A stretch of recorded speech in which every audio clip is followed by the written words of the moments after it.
Good afternoon, traveler.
I didn't expect the honor of witnessing your harmonizing talent here in Mondstadt.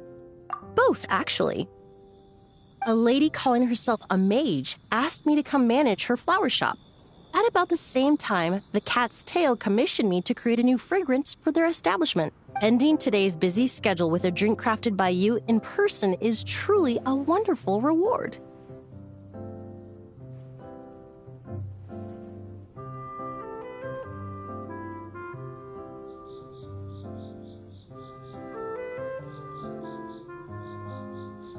I have faith in your choice.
Care to give this a try, Miss Emily?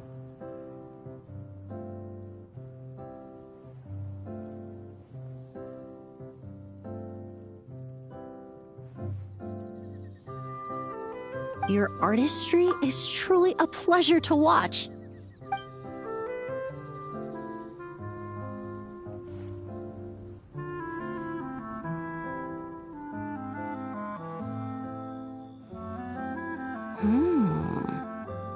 This tastes like a local variant of a Lumidouce Twilight.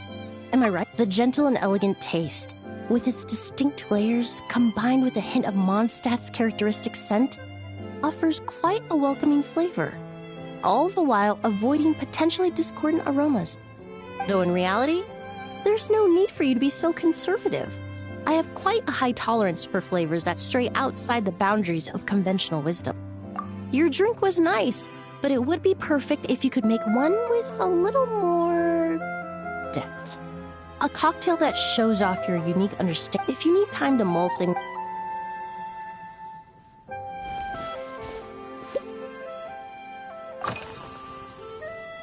Oh, thank you for asking. It's been going well, though this trip to Mondstadt has presented some unexpected challenge. When I first got here, I was relying on a copy of An Overview of Aromatic Substances and the Human Senses to identify promising local ingredients from the Mondstadt region.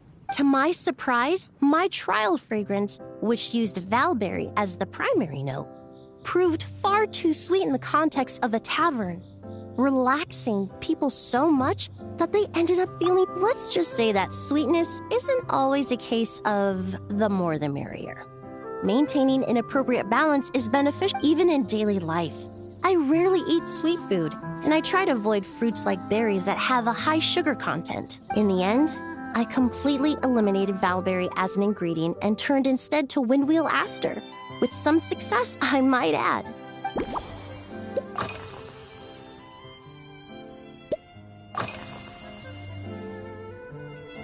They're part of my reward from the flower shop owner.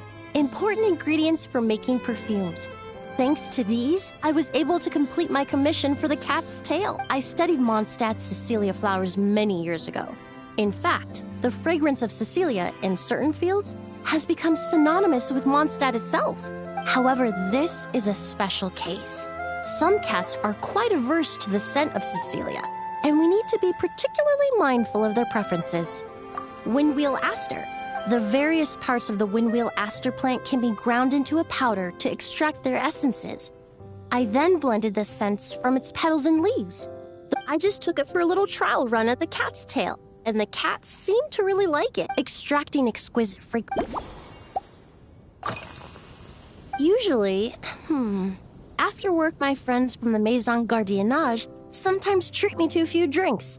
I usually stick to fruit tea. That way I can get, if it's before a holiday and my friends are in high spirits, I sometimes order a small glass of sparkling fruit wine. There was an officer named Terena who used to treat me to aged Corte wine. But since she was transferred to the Special Security and Surveillance Patrol, we haven't had the chance.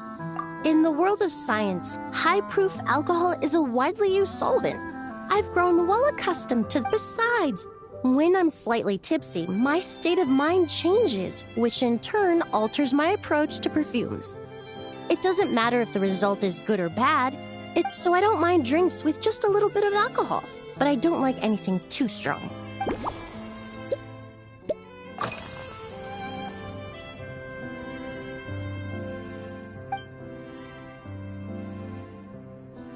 It really is.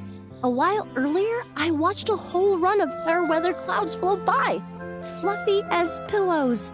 It's not overly humid either, and the wind is gentle too. In such conditions, one's sense of smell is heightened, but not to an excessive degree. When scents are blended well, they naturally combine with the ambient context, leaving particularly powerful impressions. It seems something similar is true for mixology. As long as you choose a base of when mixed properly, all the ingredients work as one to... Yes, that's it! Now I think about it,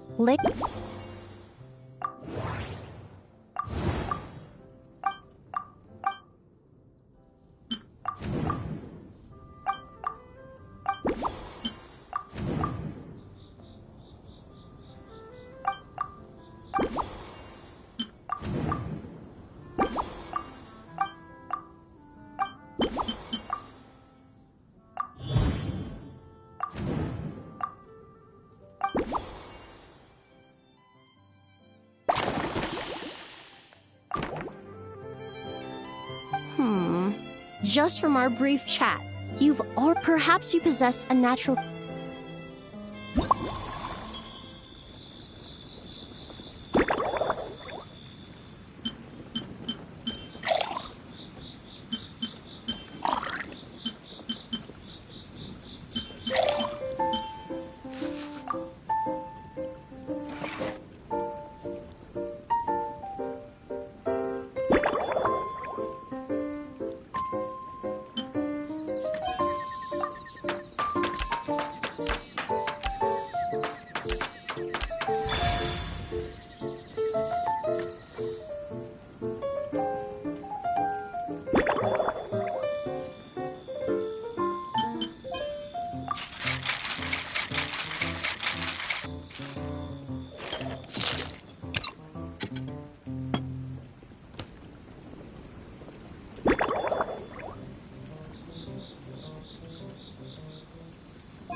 Here you go.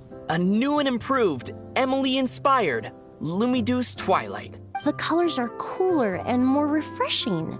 And the fragrance is delightfully... Are these bright specks on the surface the crushed petals and leaves of windwheel asters? I'm sure it must taste wonderful. Let me try.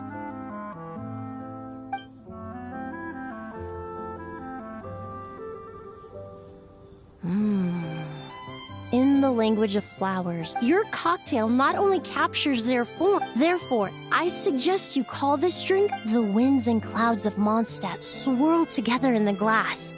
Leaving... Really? Perhaps it's just... Now it's time to slowly... Thank you so much. This is the most memorable cocktail. Once I get back to Fontaine, I will attempt to recreate this moment as both a fragrance and a perfume. Once I've perfected the recipes, I hope you'll do me the honor of being the first. Until then, I look forward.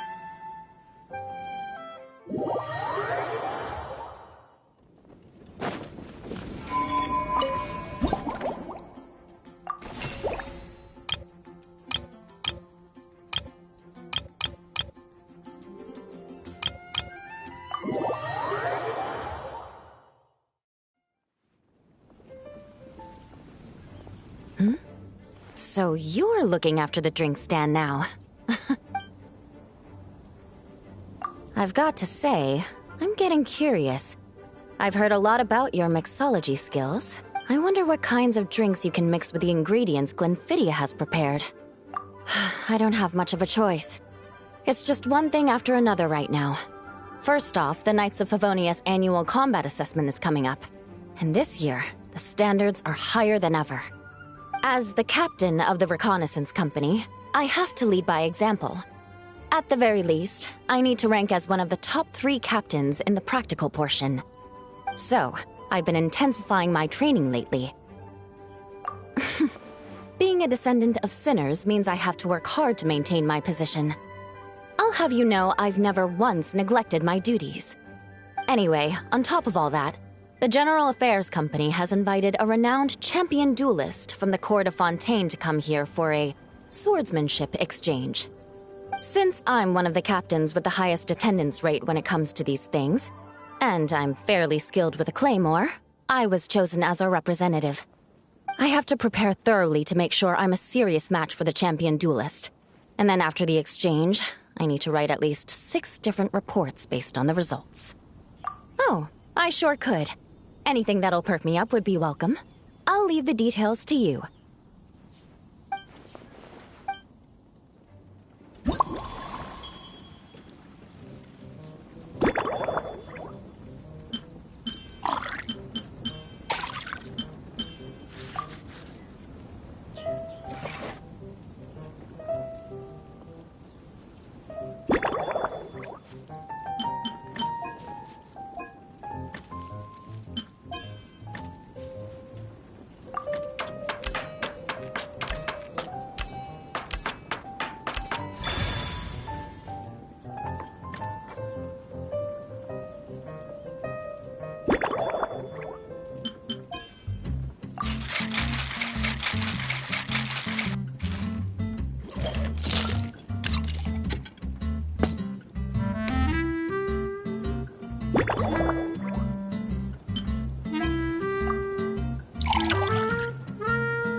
one twinkling starlight for Captain Eula. Hope you like it. Judging by your confident tone, I'm certain I will. Well then, I'll make sure to savor this thoroughly.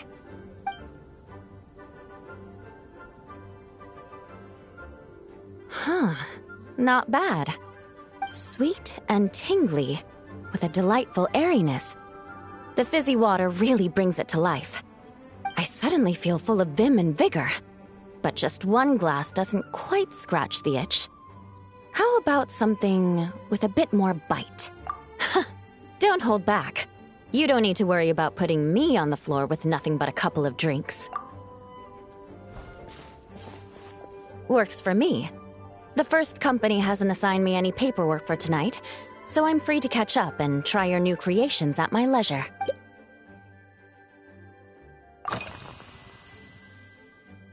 That's right.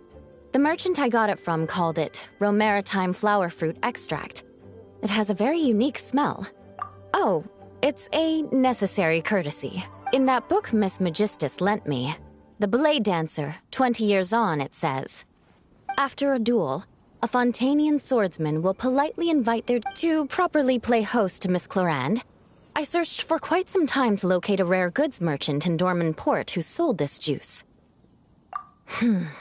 But Amber said something that makes a lot of sense. She said that even if this custom doesn't really exist, following it still shows I've made an effort to understand Fontaine's. Besides, who doesn't like trying new things, right? I'll treat Miss Clorinde to this juice at our post-training banquet.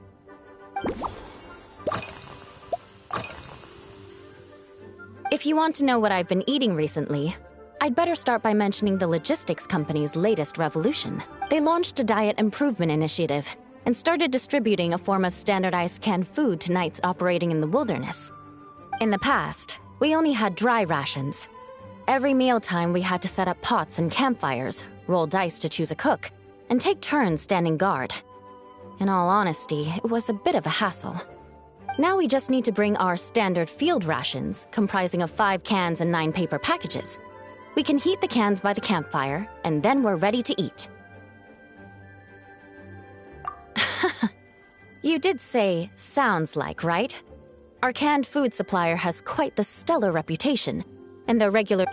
The problem is, in order to meet preservation standards, they have to... The vice captain of the 5th company, who has a somewhat dry sense of humor, went so far as to say, this food's bad enough to bring down the wrath of Liyue's stove god. In any case, after eating it for a week, my taste buds have gone completely numb. You can hardly blame the logistics company. After all, it is hard to please everyone. Our feedback has already been submitted. Of course, having fresh meals prepared in camp by a dedicated company chef is still the best option.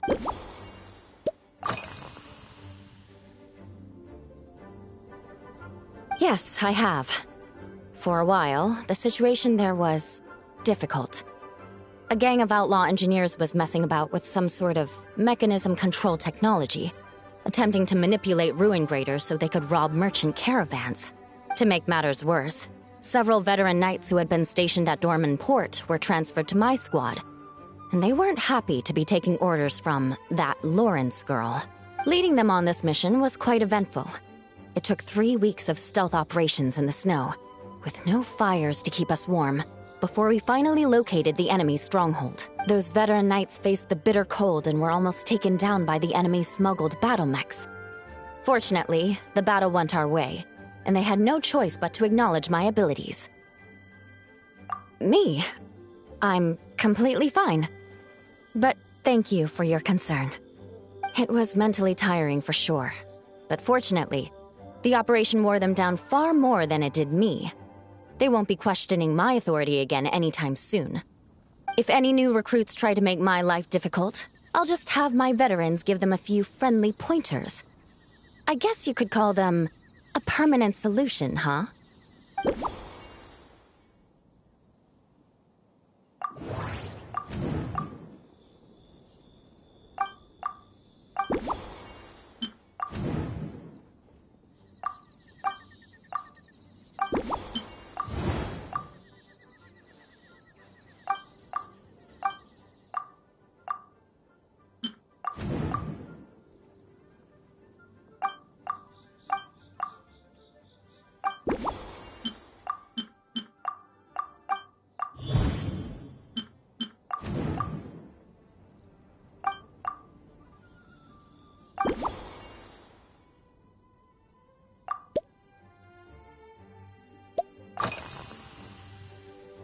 Oh my. To be honest, I'm eager to begin, but also a little nervous. Miss Cloran's combat style comes from the mysterious Marechaussee hunters. In the library, there are some old Fontanian newspapers from hundreds of years ago that give some idea of how formidable an organization it was. A more recent newspaper claimed that Miss Cloran was an orphan from an underwater kingdom, and that before battle she would perform rituals inviting spirits to possess her sword. Assuming these rumors are true, or that Miss Cloran's abilities might even be more extraordinary than that, it's important that I'm prepared for anything. Incorporating elements of swordsmanship into a drink? Huh. Certainly a creative idea, I'll give you that. I sure could do with an energy boost, but how do you plan to express something like swordsmanship with a cocktail?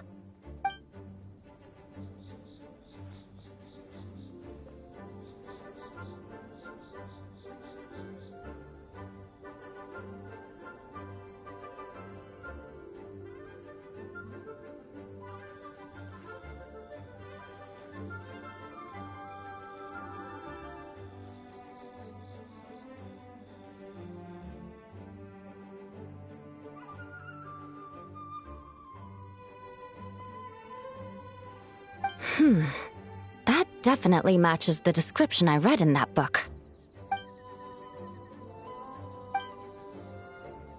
That's right. You really know your stuff. I doubt there's anyone else.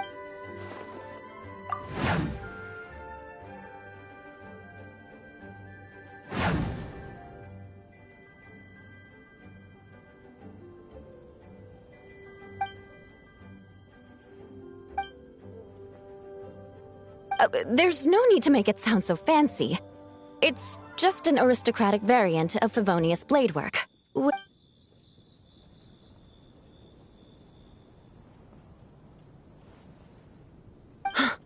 Firewater. In recent years, firewaters gained popularity the world over, following in the wake of prosperous Snezhnayan merchants. These days, almost... You really are good. Why don't we try... As for the alcohol content, that's not a problem. Plenty of the expedition team may have drunk themselves senseless with firewater.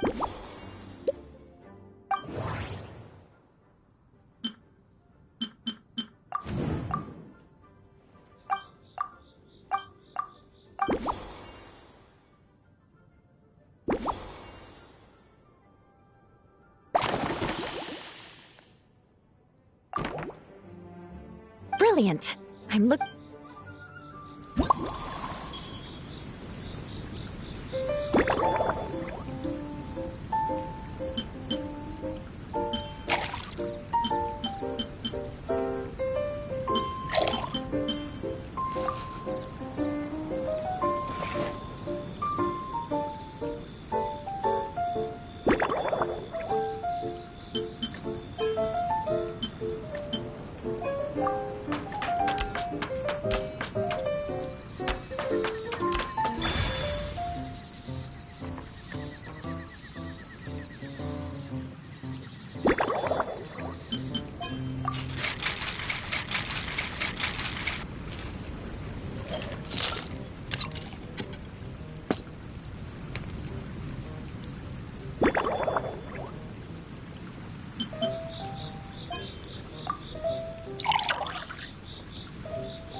Here's your all-new Seafoam Sword Song, mixed to meet your personal preferences. Oh my, what beautiful colors!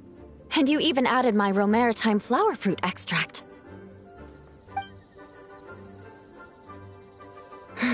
The aroma is perfect, and I can smell the alcohol, but it doesn't stifle the fruity fragrance.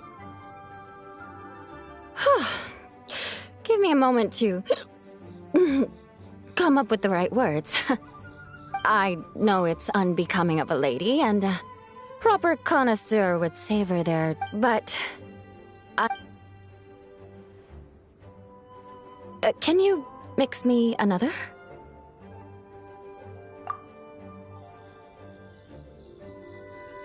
Ah. Oh, no, what was I going to say? I've completely lost my train of thought. Whatever. I feel fantastic. This cocktail... Oh, it's the best I've ever had.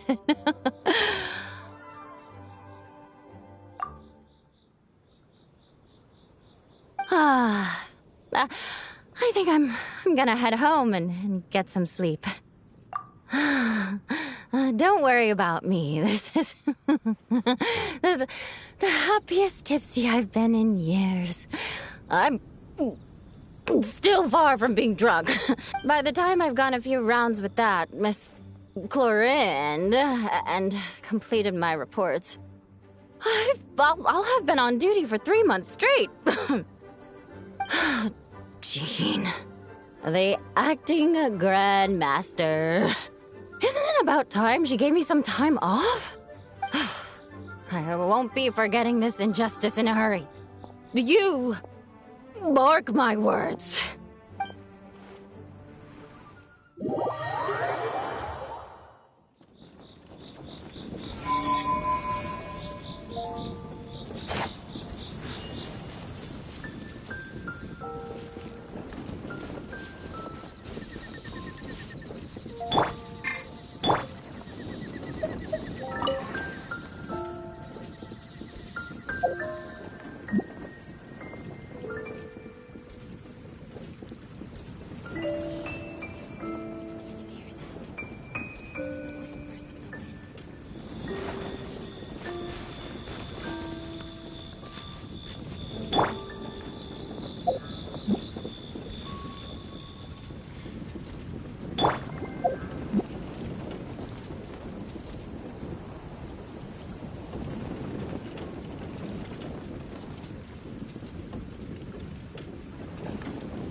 Would you like to go moon gazing?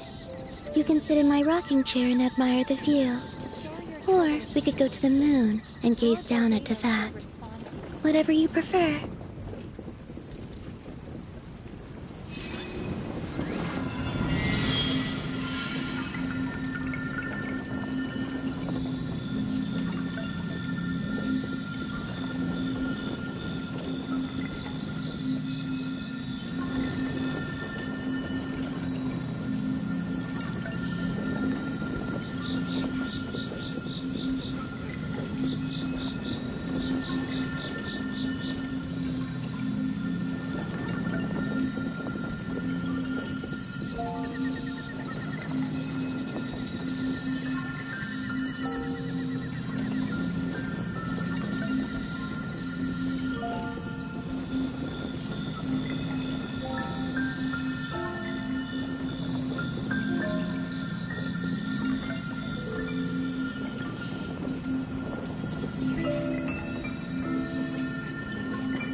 I don't sing for anyone in particular.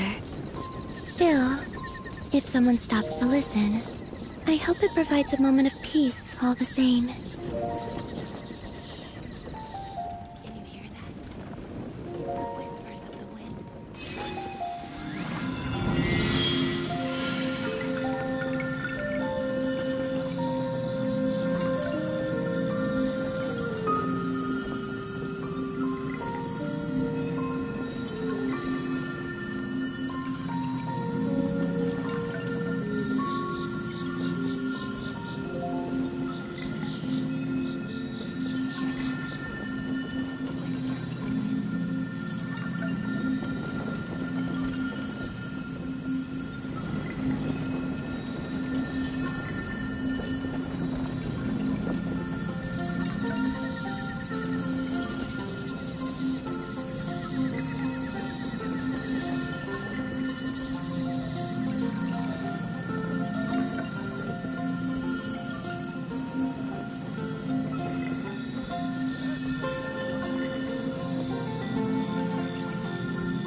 to take long walks in Silver Moon Hall every day, so don't worry about me.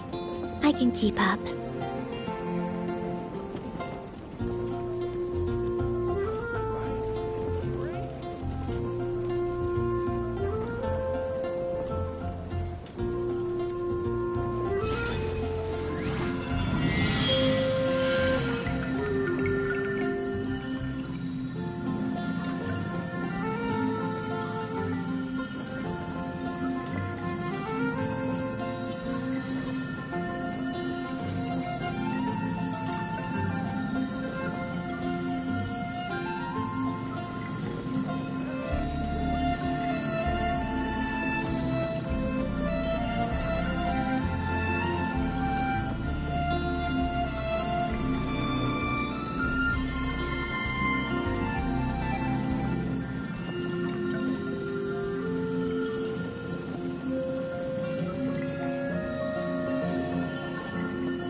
I don't sing for anyone in particular.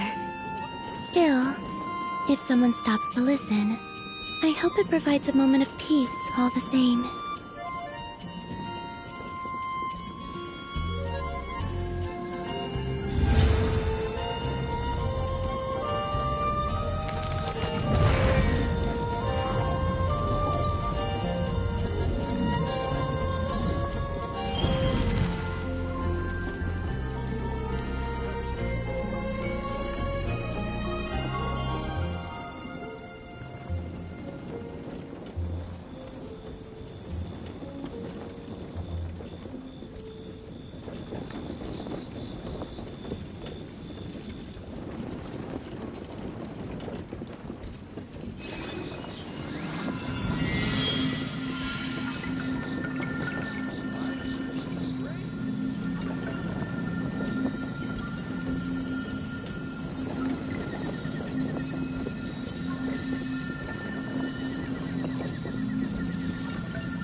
I used to take long walks in Silver Moon Hall every day, so don't worry about me. I can keep up.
I don't sing for anyone in particular. Still, if someone stops to listen, I hope it provides a moment of peace all the same.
Would you like to go moon gazing?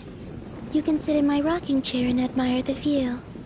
Or we could go to the moon and gaze down at Tefat. Whatever you prefer.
I don't sing for anyone in particular.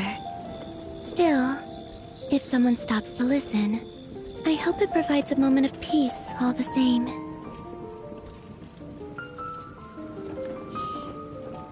Can you hear that? It's the whispers of the wind.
Would you like to go moon gazing?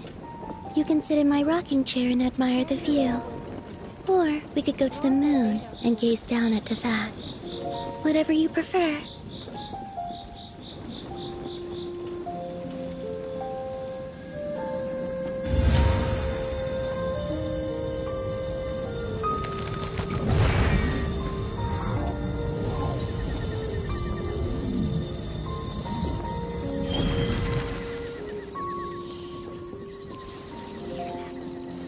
It's the whispers of the wind.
I used to take long walks in Silver Moon Hall every day.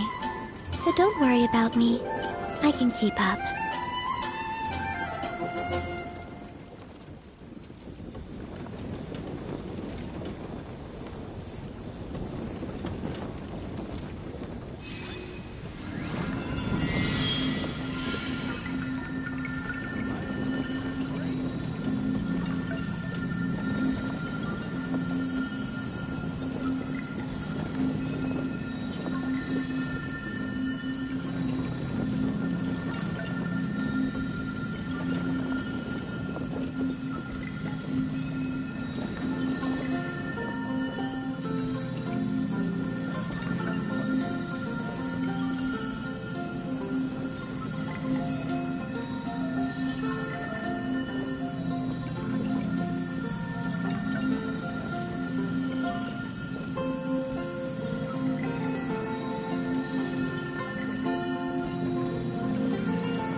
Would you like to go moon gazing?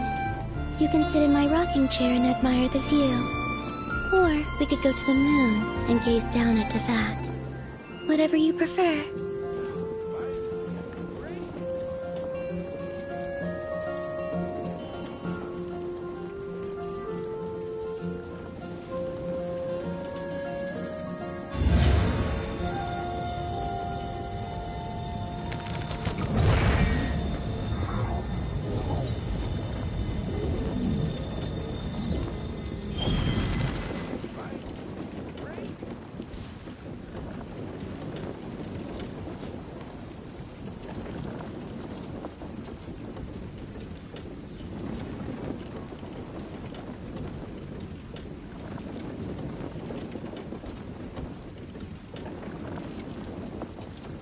I don't sing for anyone in particular. Still, if someone stops to listen, I hope it provides a moment of peace all the same.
used to take long walks in Silver Moon Hall every day, so don't worry about me.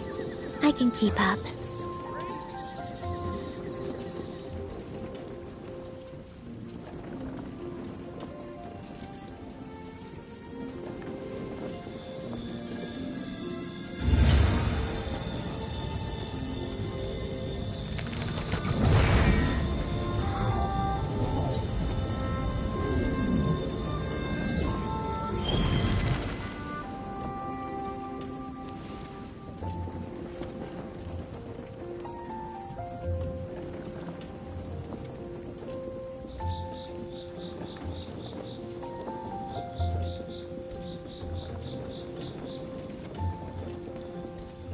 Would you like to go moon gazing?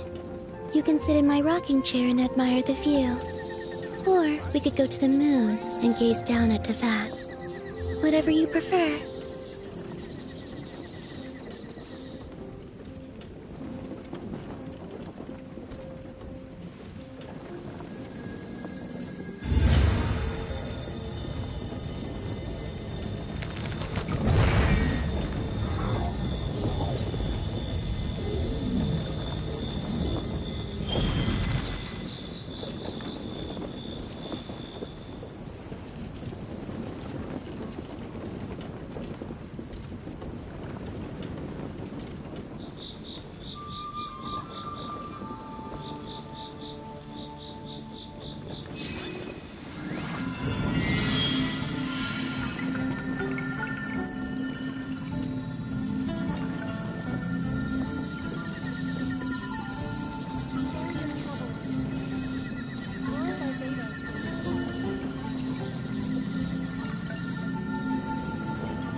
I don't sing for anyone in particular.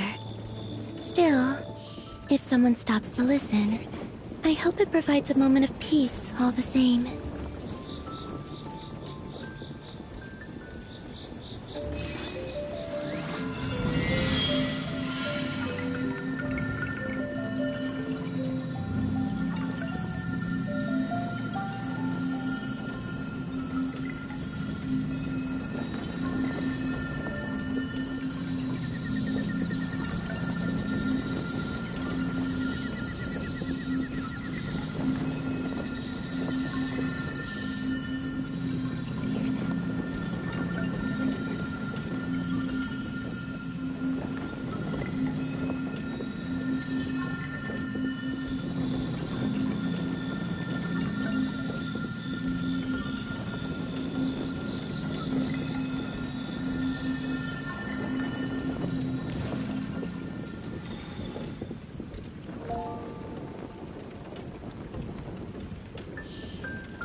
Suspicion confirmed. While patrolling the area, I was sure I'd sensed a familiar presence, so I came over to take a look.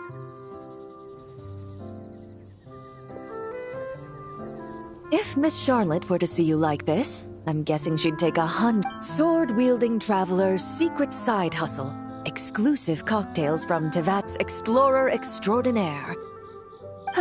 You'd make the front pages of every major newspaper, and there'd be crowds of Fontanian tourists flocking to your drink stand, causing gridlock on the streets of Mondstadt. Luckily for you, I turned down Miss Charlotte's request to accompany me here, so you're unlikely to be seeing any scenes like that. And on that note, I'd like a caramel blaze. That look on your face tells me you have a lot of questions you want to ask. Calm and effortless. I'm shocked.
Your caramel blaze is ready. Try not to drink it all in one go. It sure lives up to its name. The color reminds me of a raging fire, while that aroma really hits you head on.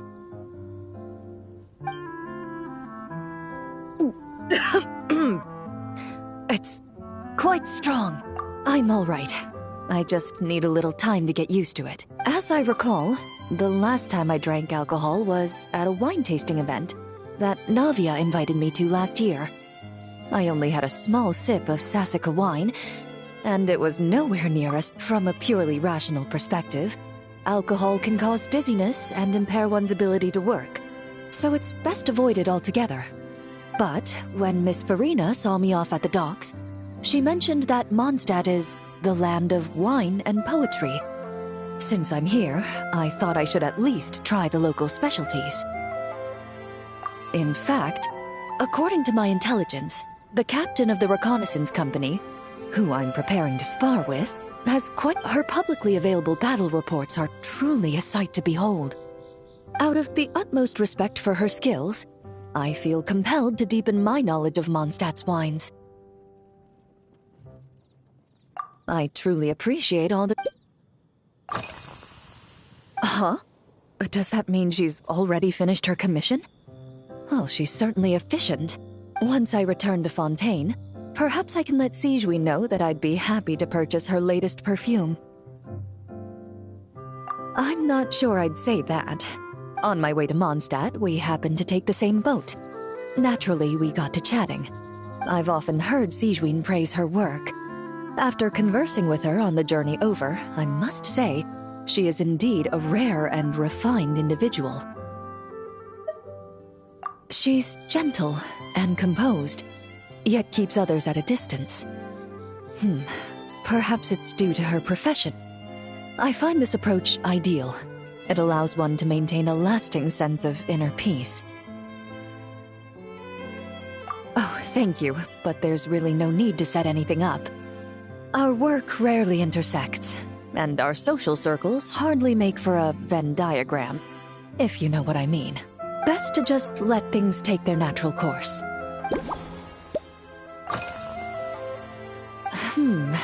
When I'm working, I often drink coffee. But with meals, since I eat a lot of meat, the slight acidity of the juice helps balance out the greasiness. Over time, I've grown accustomed to the sour taste. After the swordsmanship exchange, the Knights of Favonius rather kindly treated me to some traditional Mondstadt cuisine.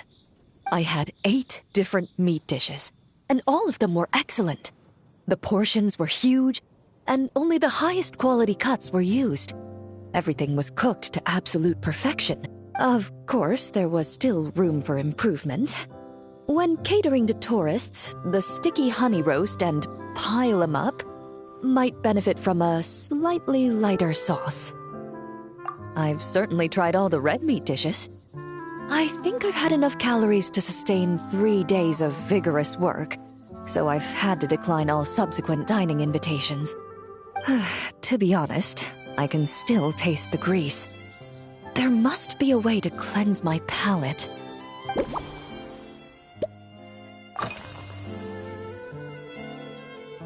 Indeed it is. The knights codenamed Hazelnut 3 and Hazelnut 5 gave me this crest. I must say, they told me the design has only just been finalized. Apparently, it's only presented to important guests. They said they're making a badge for you, too, but it hasn't been finished yet. You're not wrong. I guess it's similar to how I can't remember the name of every clerk in the Palais Mermonia, but I'm certain you'll get to know them in time. They're clearly seasoned veterans. Even though they work desk jobs, they still turn up in full armor.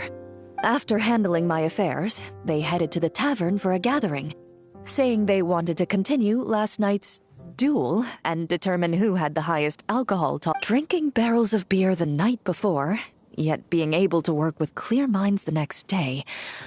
Whew. So what you're saying is, while Mondstadters may seem carefree, they actually have an admirable ability to know their limits when it comes to drinking.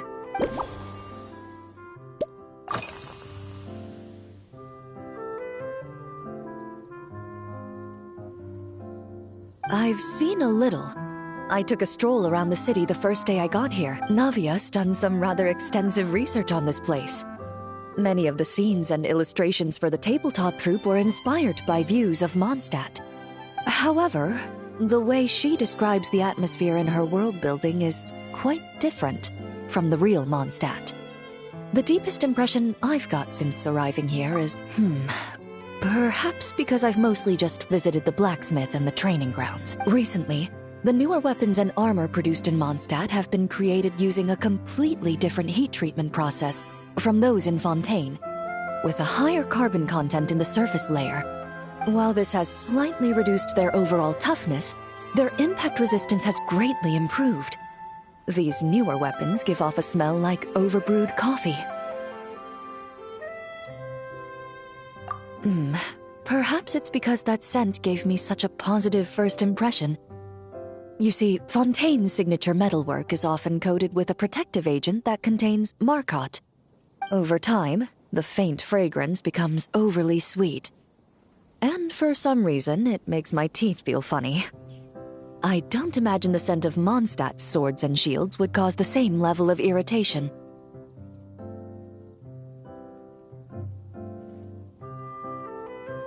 Of course, there is a solution to this problem. The next time you find yourself in Fontaine, there's another protective agent I can recommend.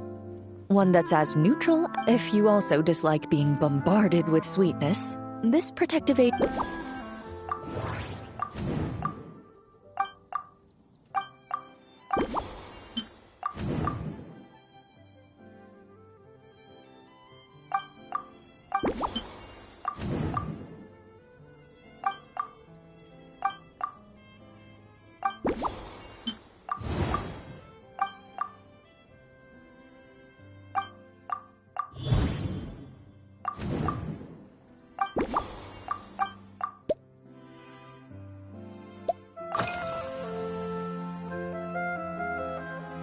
Are you already planning the details of our hypothetical get-together?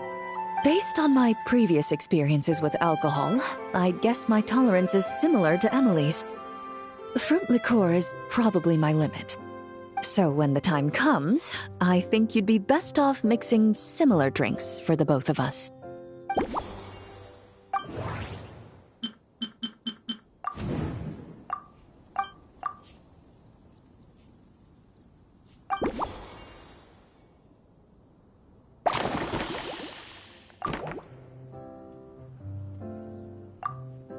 All right.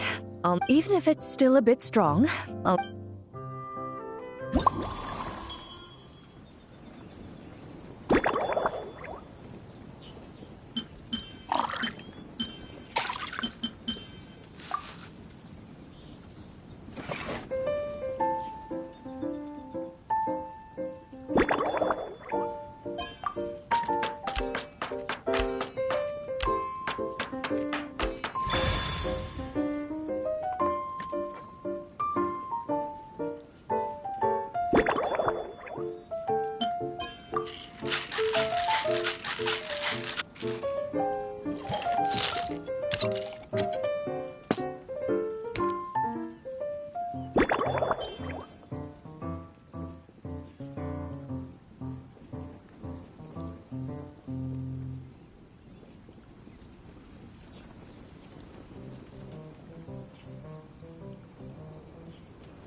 All right, this new creation is called Leisure Time Lightning, a cocktail made exclusively for champion duelists.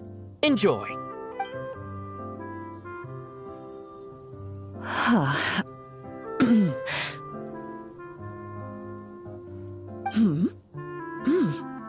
Have you added fruit wine?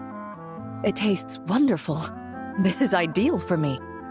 There's a subtle saltiness that combines well with the tartness of the fruit and the sweetness of the caramel. Each sip balances delicately on the edge of perfection.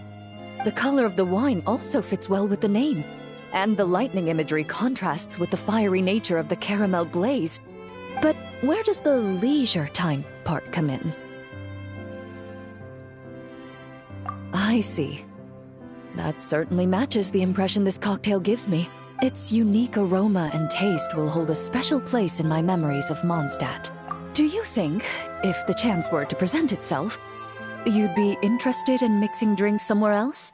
Mostly for Navia and Miss Farina's sake. Though obviously I'd be more than happy to try more of your masterpieces myself.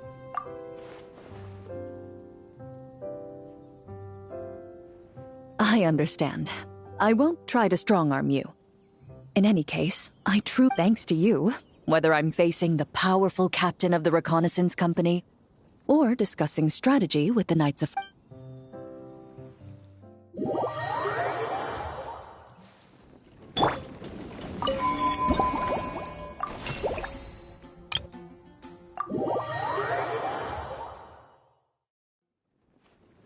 Huh? Is that Mr. Honorary Knight? Yippee! It's you!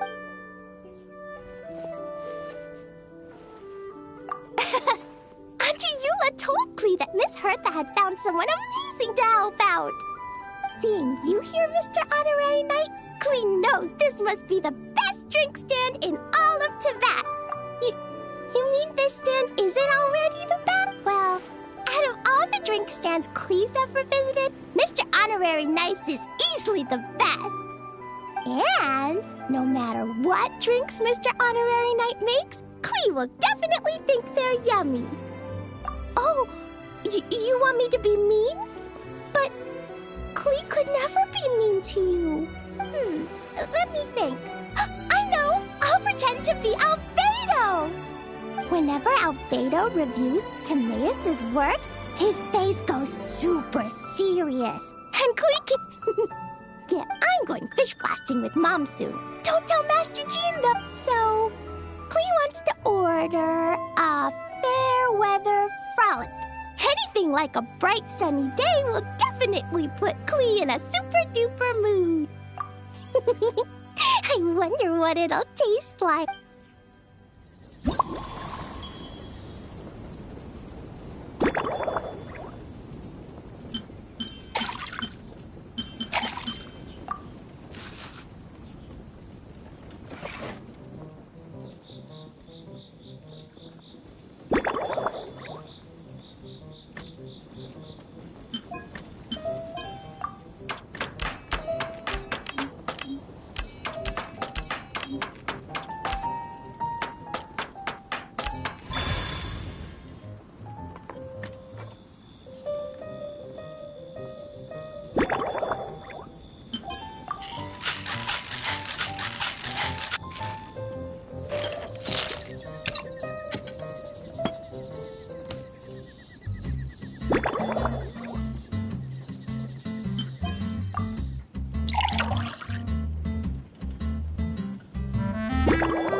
Your Fairweather Frolic is here. Wow! So, a fair weather frolic is this color? Purple sky. Is it supposed to be a bright, shiny... Clee will take a sip first. Ah, finished. Yummy! Both sweet and sour. If Clee drank this while eating grilled fish, I could definitely... But one drink isn't enough. Clee wants to try... a drink that tastes like cake. Clee doesn't know what... 3 square meals? Clee often eats 5 meals a day. Sometimes even 7. Adventuring takes a lot of energy, and if I eat too much at once, I can't run so well. So, it's better to eat lots of smaller meals. Albedo used to prepare all Clee's meals, and my lunchbox was always arranged so neatly, just like a pretty painting. When Albedo's busy at Dragonspine, Clee goes to eat with the other Knights of Favonius. Kaya's camp is usually the neatest, while Amber sometimes camps in the trees. It's so much fun. Oh, and Auntie Hertha makes the best food. When my mom comes back, there'll be even more yummy food to eat. There's this one dish where she takes loads of different fish and makes them into little pudding cubes. It's called Rainbow Fish Jelly. Her Chocogo Crunchy Slices are fantastic, too. It's her newest creation made with chocolate and cookies. They're a little bitter, but they're crunchy. They smell scrumptious, and they have a... Whenever I eat them, I feel so full of energy. Next...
Yeah, when Klee gets back home, I'm gonna eat some salted nuts while reading my book.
Klee used to eat cake after dinner, but Master Jean said it's too sugary, and it's not good to eat sugary things before bed.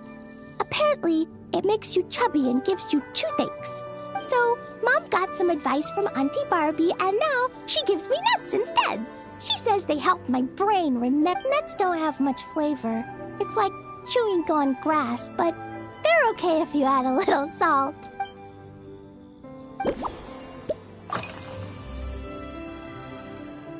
This stuff?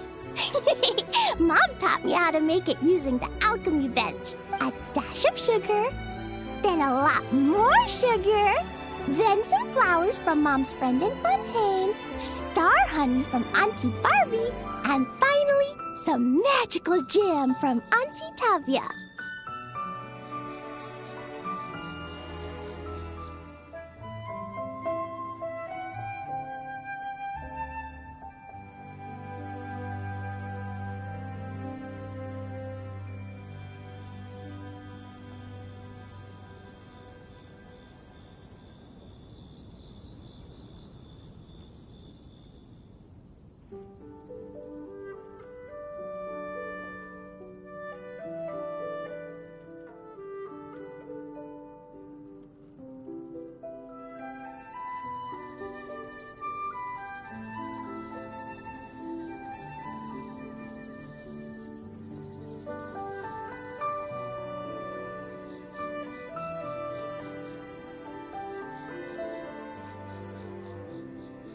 Put everything together on the alchemy table, wish for the shape you want, then recite Mom's incantation, and poof! Dodoko-shaped candy! Klee can give you some Dodoko candy too if you want. And if you really like them, I can even teach you my mom's incantation. That way, you can make your own candy whenever you want. If you get stuck, remember to come ask Klee. When it comes to magical candy, I'm an expert. Yeah, Mom gave me an amazing book recently. She said I have to read one chapter every night, learn something useful, and then go to bed early. That book taught Klee how to make something called propellant. Now Jumping Dumpty can go Fwah! And bounce even higher. It's not hard at all. In fact, it's a lot like making bombs. You just have to be careful when trimming it down. It's like sharpening a pencil that could suddenly go boom. Bedtime's an important part of Klee's schedule, too. Mom sits by my side and tells me all kinds of wonderful stories. She has a lamp made of gemstones, and when she turns it on, it goes kabling and lights up the ceiling. Yeah, when something happens in the story, the lights on the ceiling make pretty pictures. Sometimes Mom falls asleep before the story ends, so Klee has to tuck her in instead. As soon as Klee learns how to use the lamp, I can come tell you stories, Mr. Honorary Knight. Klee has memorized so many wonderful stories, enough to make...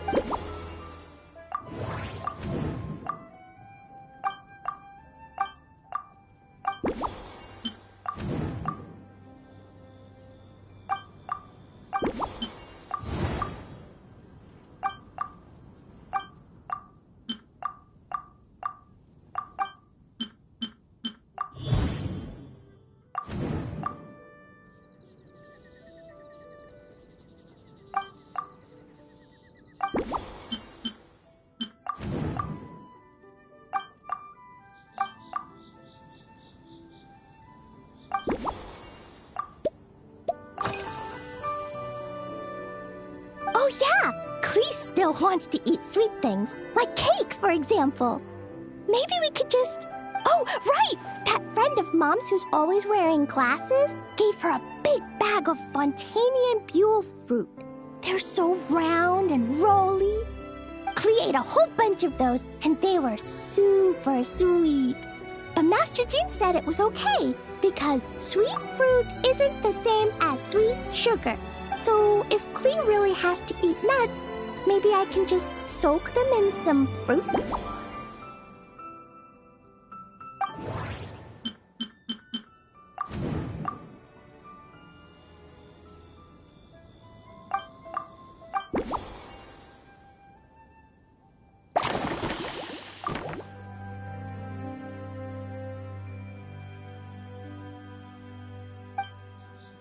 Yeah, that was quick. Clee's looking forward to finding out how tasty.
Ta-da! It's done!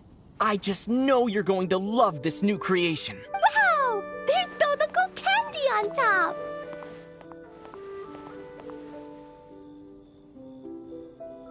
There's so much orange in this cup, and Dodoco looks like he's lying on top of white fluffy clouds. And the weather inside looks much better, too. Yummy! It's so delicious! Clee has to drink slowly. I can't just gulp it down, or I'll miss all the yummy flavor. Mr. Honorary Knight, this is amazing! It's like you mixed sunshine with juice! Clee was so tired from playing, but now I feel refreshed. And warm. And oh. You're the best, Mr. Honorary. Really? When the weather's nice, and when Dodoco sings, Clee wants to sing too. So, Thank you! And thanks for making such a yummy drink for Clee. Clee's gonna go tell Mom that the best drink in Mondstadt right now is Dodoco's Duet. Clee's gonna write down Mom's incantation and give you a cup. Then you should learn magic too. So you... See you next time!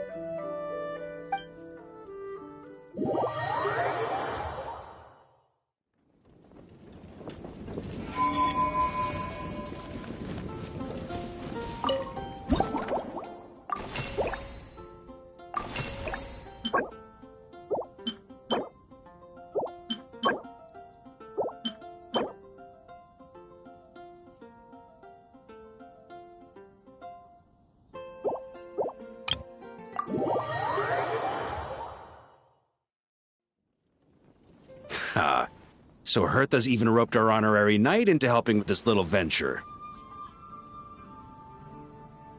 When we were discussing the drink stand earlier, I took one look at the menu and could barely contain my excitement. Now, it's finally time to sample the finished products. Can't wait to see your skills in action. Give me something that goes well with casual conversation, but still packs a punch. Of course they don't clash. A drink that packs a punch means you have to drink it slowly. And if you want to chat, then it has to go down smooth. So, something with a sweet aftertaste. The most suitable choice on this menu would be the Thorny Lake. It's a drink with a real... It's not enough to know the recipe, though. The key is in the mixing. That's the spirit!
Grandmaster, I hereby present you with this Thorny Lake for your enjoyment and assessment.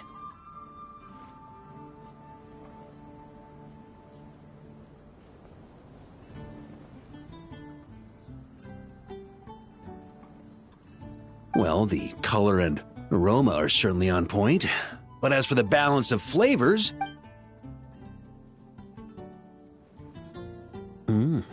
Not bad. You haven't overdone or skimped on any single ingredient. Though, unfortunately, it's a little too, perhaps I should have said modest. You followed the formula to a T, but if anything, you've played it a little too safe.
Were you worried that deviating just a little might disappoint me?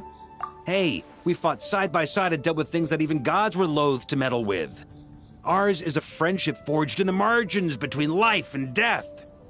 That said, if you ask me, you can ditch the nerves and work your mixologist magic. I'm looking for something that shocks the senses. Mull it over, there's no rush. We can chat while you think. Who knows? You might just find some inspiration to mix in with your magic.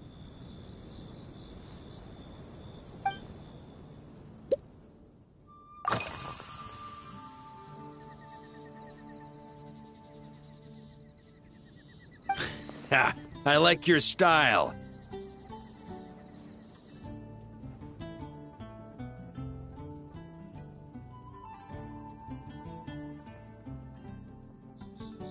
Speaking of this garden, it brings back memories of something that happened many years ago.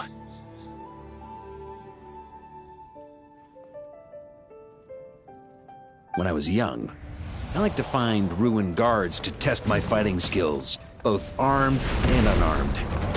Once, I failed to take down a stray missile, and it ended up destroying a watchtower on the city walls. As punishment, I had to run 50 laps around the city, repair the watchtower, and help rebuild the shattered walls in this garden. Indeed, among the misadventures of my youth, this is one of the most memorable ones. Mostly because that day, Crepus saw me covered in dirt. He took 2 bottles of 100-year-old wine and sent Diluc, who looked even younger than Mika does today, to work out a clever way to get rid of Faru, who was guarding me.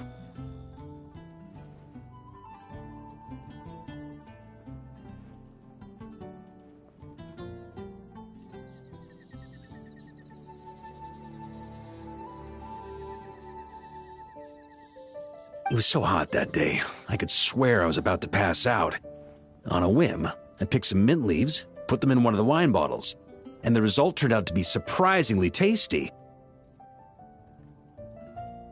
After Crepus tried it too, he was full of praise. He even wrote up an official recipe for my spontaneous creation. His customers loved it. Several summers passed, and Crepus kept writing letters about giving me a share of the profits, as though I could possibly accept. Yes, good old Crepus. Faru retired years ago, but he still gives me a stern stare every time we meet. He's a stubborn one. Diluc, who replaced him, and then Kaya, who took over later, both performed impeccably. Changing times will always belong to the youth. He should have admitted defeat long ago. When I get the chance, I'll have Kaya show him the amazing progress the Cavalry Company has made.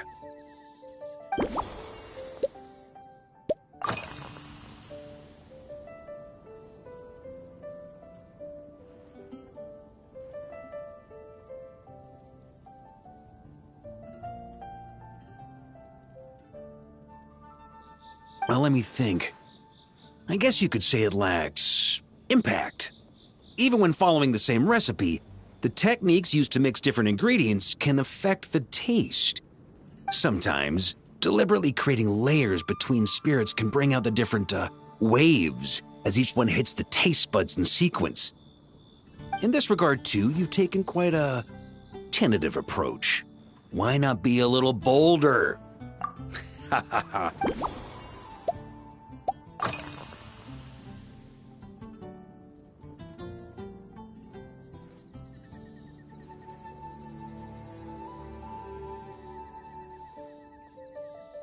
Pretty awesome, huh? It's like a hammerhead that you can fill with wine when you're not using it to pound in nails.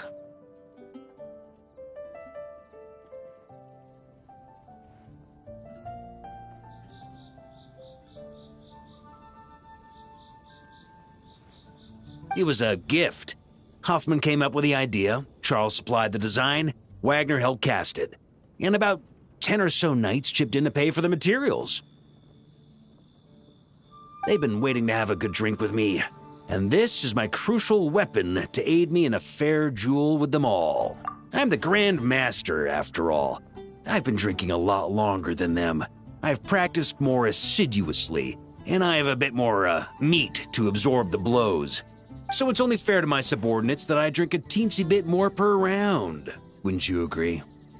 Of course, some of them have been training as long as I have, and those ones won't be getting any special treatment. Take Hazelnut 3 and Hazelnut 5, for example. Both were skilled warriors who helped me deal with Eric back in the day. Nowadays, I have them helping Jean with miscellaneous duties. At today's after-work cooldown, they insisted on trying to keep pace. In the end, they lost our game of darts and ended up passed out on the floor. I've already told Jean that I won't be approving their leave request for tomorrow, no matter what.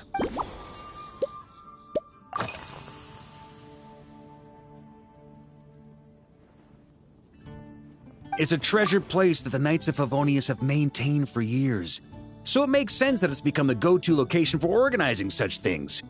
I heard that while the expedition was underway, you were a great help in giving those left behind the opportunity to put their energy to good use. Sometimes, I look through the photos I've been given from those events. Though unfortunately, there aren't enough to include everybody. My conclusion is that Mondstadt needs to do more to popularize the camera.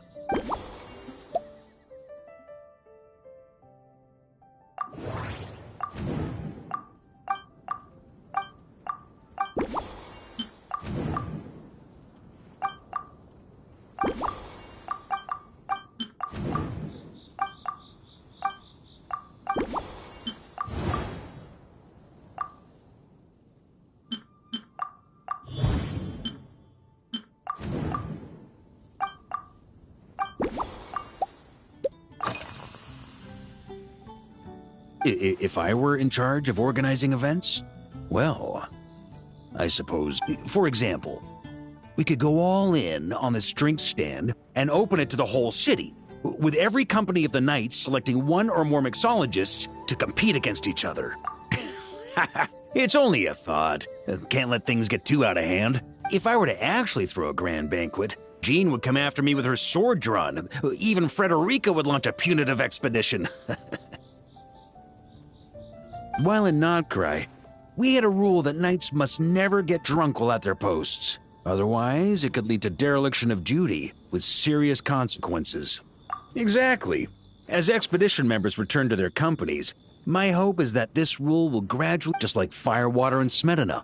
These Nodcry delicacies have made their way into Mondstadt's households and become part of people's daily lives. Young people need to learn restraint.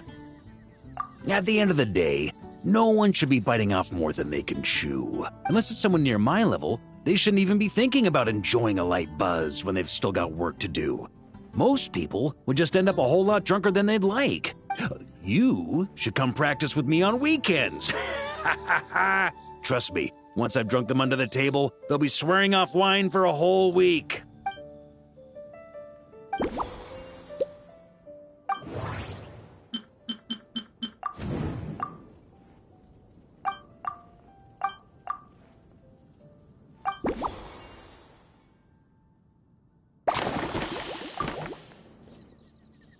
Huh? Oh, whatever you're about to do, I've got a feeling I've hit the jackpot.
Here you go, Grandmaster. A cocktail just for you. Such a spirited drink. How did you make this? Well, that burning scent of fire.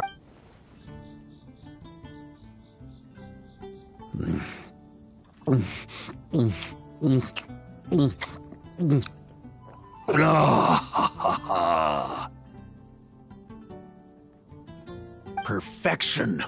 It's clear that once you let go of your inhibitions, that first hint of mint is like a cooling feint that masks the firewater underneath. By the time the sweetness dissipates, the firewater is already slipped in behind your guard, ready to deliver a powerful strike of intense flavor. That's the most ingenious part.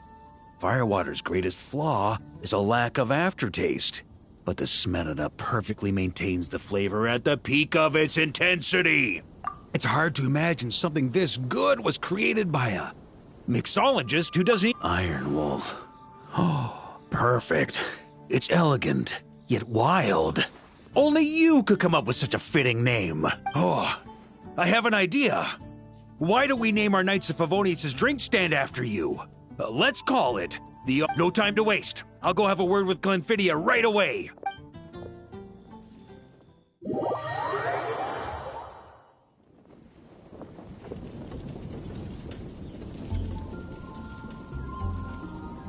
Hey there, traveler!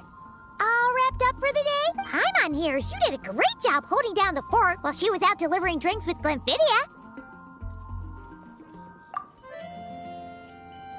Whatever the reason, the honorary knight is clear. Considering how short a time he's been doing this, I believe that someday he has the potential to get... I fully support your decision, Grandmaster. The drink stand will remain open for a little while longer to provide a proper welcome to our returning expedition members. Hooray! Everyone in the Knights of Favonius will get to drink all the... Nothing short of what I'd expect from a true disciple of Hertha. You've really considered this thoroughly, Glenfiddia. Also, if I may, honorary knight, regarding the special cocktails you've developed, would you mind leaving the recipes with us? We'd like to add them to the official menu. Paimon feels like there's something based on your personality. You prop that way. Customers will know who inspired you to create these amazing drinks. No problem at all. If you need, I can even have someone draft the paperwork on your behalf to secure you the rights to these new recipes. I hope when we recruit some new bartenders, they'll be able to learn from your incredible skills, even if they can't quite match your work. If they could be 2/3 as good, that would still make them industry leaders.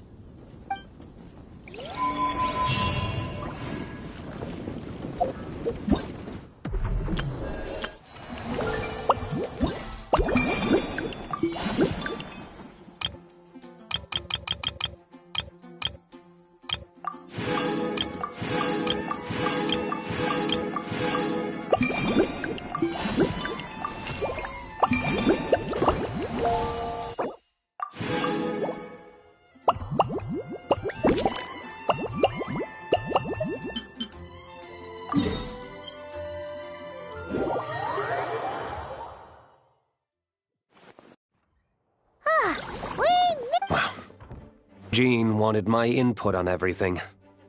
Even though I left the Knights, Grandmaster Varka has done a lot for me. He didn't stop me from leaving back then, or throw any administrative roadblocks my way. Well, I was sad to see you go, but your mind was made up. And anyhow, you're an adult. As long as you're prepared to follow through on your choices, who am I to stop you? And let me tell you, my rebellious streak was way worse back in the day. You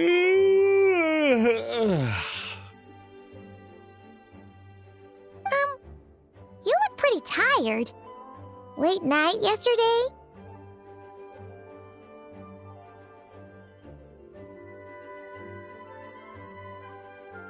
Yeah, didn't get much sleep at all. And now my head's killing me. My terrible memories of being Grandmaster came rushing back at once. The Grandmaster's wording is somewhat misleading, so allow me. We made quick work of our tasks yesterday, much to the Grandmaster's great pleasure. So he hit up his friend Charles for a few drinks. You know how it is. When you're catching up with an old friend, a few drinks turn into a few too many. Am I right? Ah, so you're just hungover. Ugh, and Paimon was starting to feel bad for you. I see. Understood. I just received word from the knights stationed at the venue that the setup is complete. You can start today's story at any time. Ask away.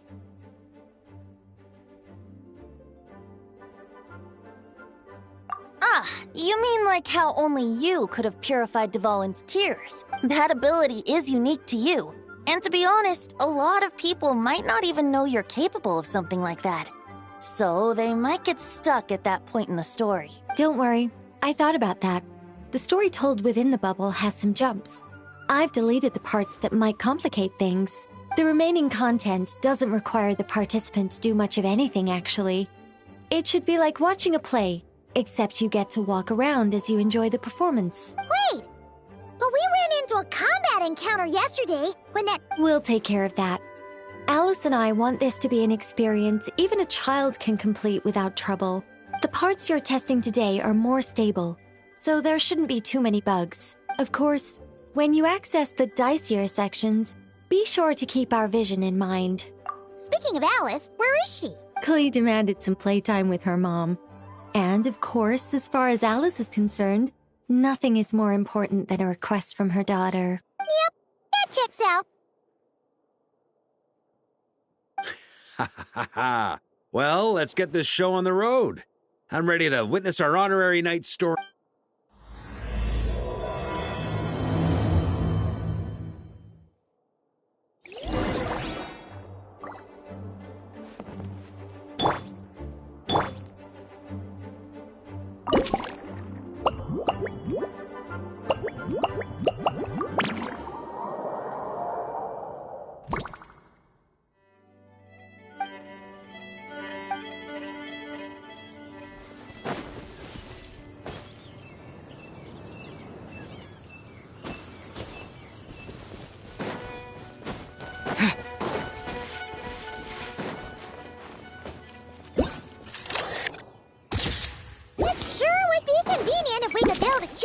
Track straight from here to Mondstadt. An express line right to the best fish blasting spot? Oh, okay. Might not be the best idea.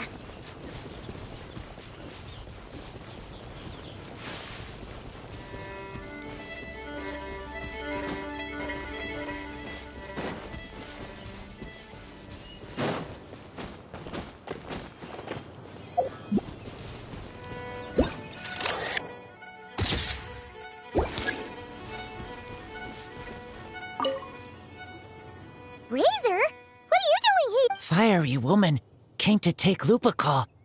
I said she backed down, but then said, this sword is here, for now. Hold on, let Paimon get this straight. Alice was planning to bring Boreas, so she took the illusion of the sword and left you to guard it. That would make the trial of Boreas the trial of Razor now, wouldn't it? We fight. I protect Lupercal. Wow, looks like Paimon's guess was spot on. Not real? Alice's scheming claims another victim.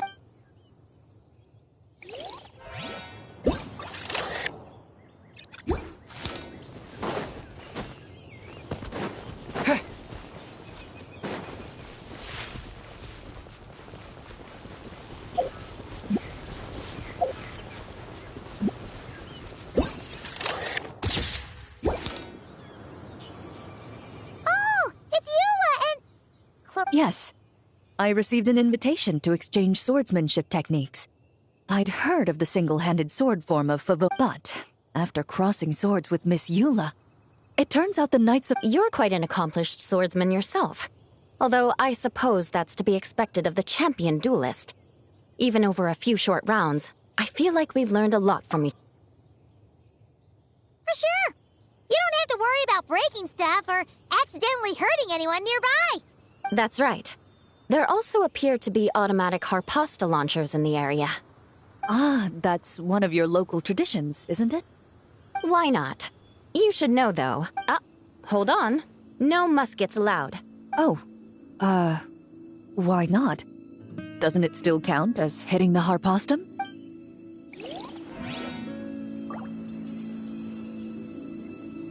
A sword's range is limited, though, so it wouldn't be fair. Ah, of course.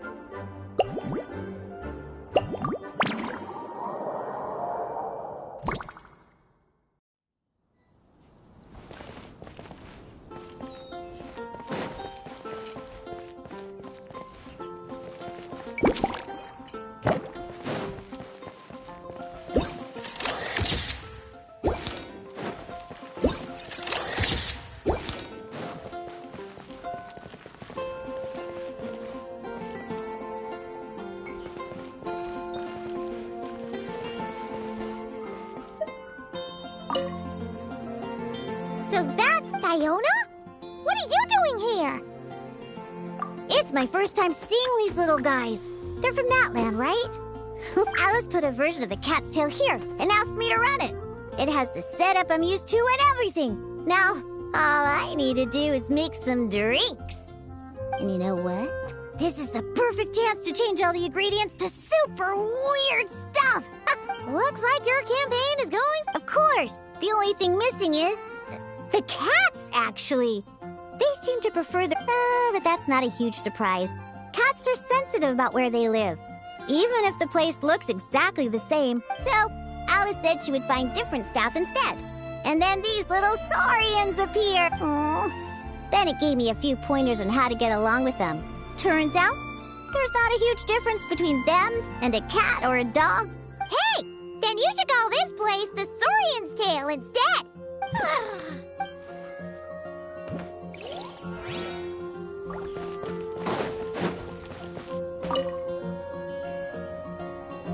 Hey there, friend. Well, we couldn't just drag Catherine in here, could we? What would the Real Adventurers Guild do without her? Not that she ever shows it on the outside, but she's one busy bee, that's for sure. I mean, just think about how much time it must take to travel between all the different nations. Anyway, I heard this whole world was constructed for magic. Incredible stuff.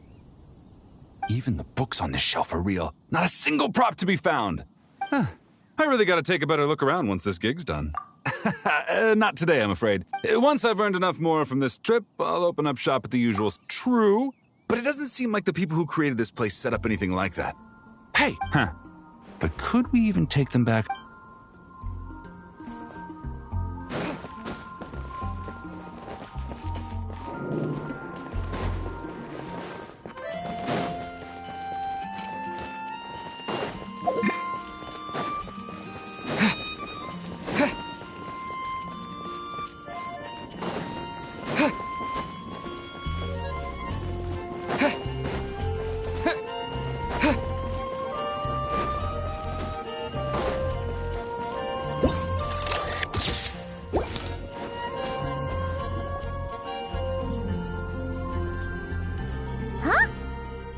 Fatui tent?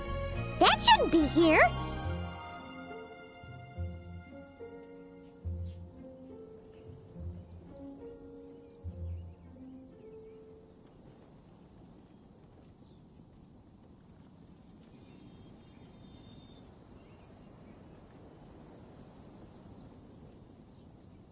Wait! But there are always those two Fatui around here chatting about stuff. You've noticed them too?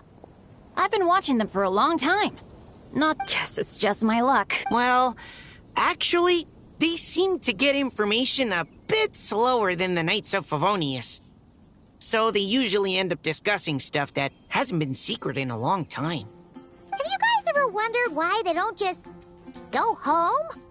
Their mission's gotta be open. Maybe their names got skipped over on the mission roster, so they never got new orders. That's happened to me before.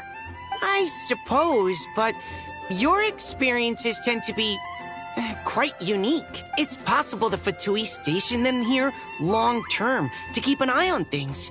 Or maybe they volunteered for this position because they don't want to go back. Either way, we should have Nicole take this test. I guess you're right.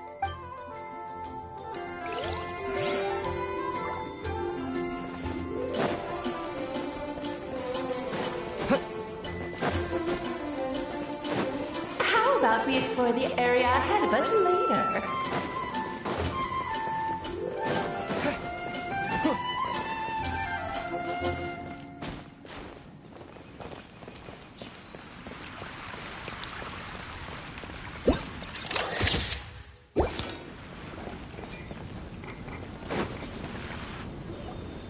Huh?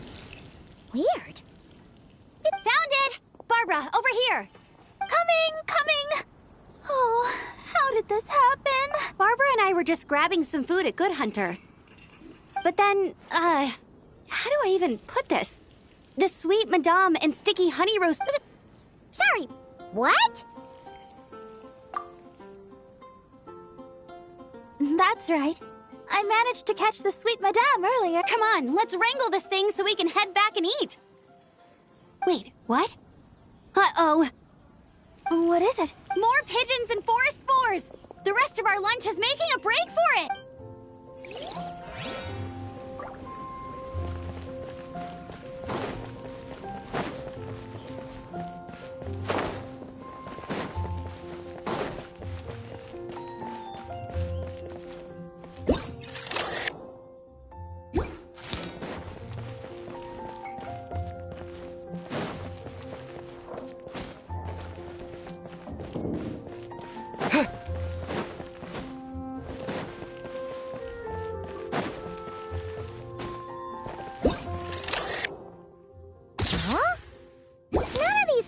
Look local to Mondstadt.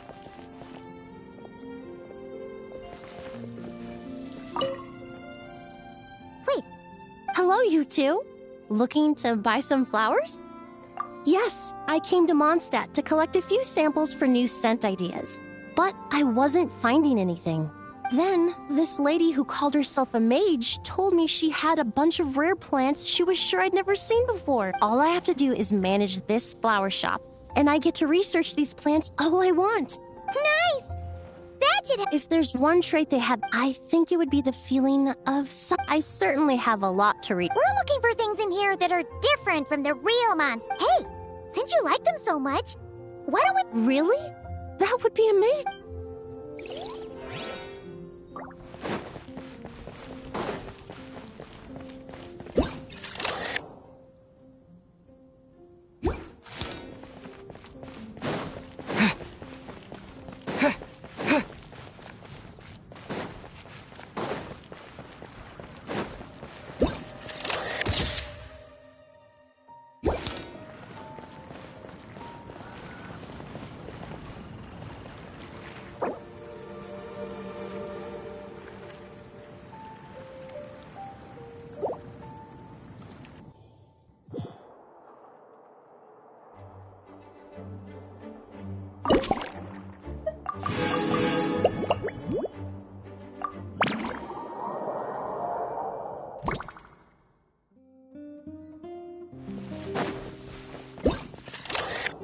There you are.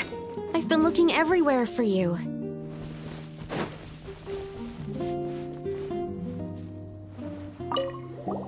Something wrong, Sucrose? Oh, no. I was just looking for a piece of Master Albedo has always been careful with our costs. We maximize the use of every piece of lab equipment. Take this, for example. We've used it a few times before, but we found the effective. According to the mages, it was meant to be placed in the city, but it went missing after being tossed into the magic. Luckily, I found it. Well, all that matters is... Great. Thank you.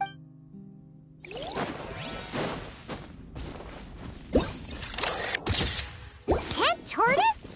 That shouldn't be here at all. Definitely not.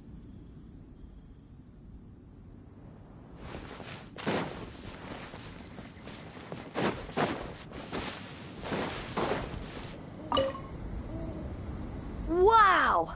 I've never seen such a large turtle in my life.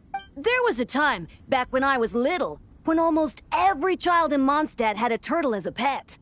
It was quite the trend. Oh, yeah! Jean and Dee look meant... I had one too, of course. Quite the hassle to take care of. Small pets like that always are. Wait. Is that so strange? Oh, no! Of course not! I could bring it back to the church and raise it. It can stay behind the cathedral. I'll even build it a pool. Can't be too hard to raise, right? Not happening. The next thing you know, you'll have an invasive species on your hands. Just tell that mage to put it back where she found it. Guess that's for... Can't be too hard to raise. Not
It's here because I refused to let that mage use my house as her playground. But we still needed an additional rest area for the guests, so we set up this tent instead. Huh. Looks like we can use this device to keep in touch with the mages or get some hints. Kind of like we were able to do back then, remember? Now that you mention it, the arrangement is almost identical. Nights on vacation, summer, the sea, and a small little wave rider. However, you're forgetting about the part where we were stranded on a deserted island and couldn't even make it across the water. Oh, I remember. At least I wasn't dead weight in that situation. Fun times, huh? So, the mages prepared this stuff. Be my guest. You know, the expedition in Nodcry is coming to an end. But knowing Grandmaster Varka, I imagine there will... Not that I'm extending an invitation. That's our honorary knight. Come talk to me when you do have an official invitation, then. The intel I have on hand is pulling me in 100 different directions, but unfortunately... That's a shame. I take vacation whenever I can get it, and it's still never enough. I'd visit the Golden... For once, I feel the same.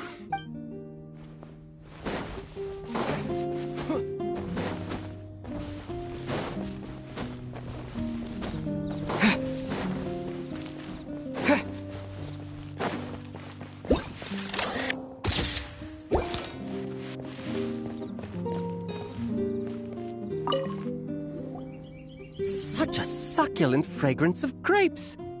Ah, this place is heaven. This is awesome. Whoever lives in here must be a person of means indeed. Even in a storybook world. Wait!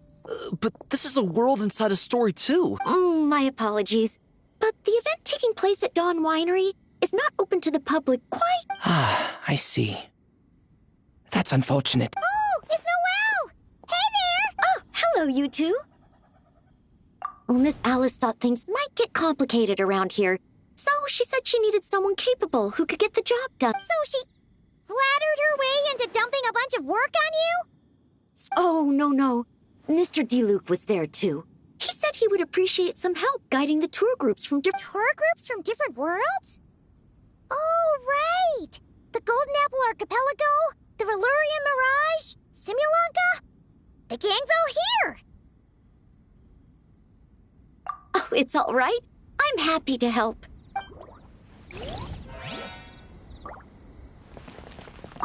Please, head this way, everyone, and we'll get... Greetings.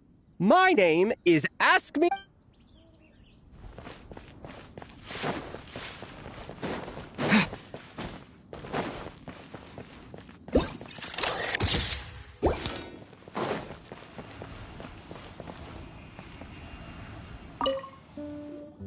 I heard this thing was terribly ineffective when first invented. But for some reason, it gained traction among adventurers. True, it takes time. It beats... But there are so many crystal flies around here. It's a bit far, though. Just imagine how tiresome it was. Does that count as trespassing on... I suppose it hardly matters anymore. At times, they are a change. So it would... What are they mumbling about?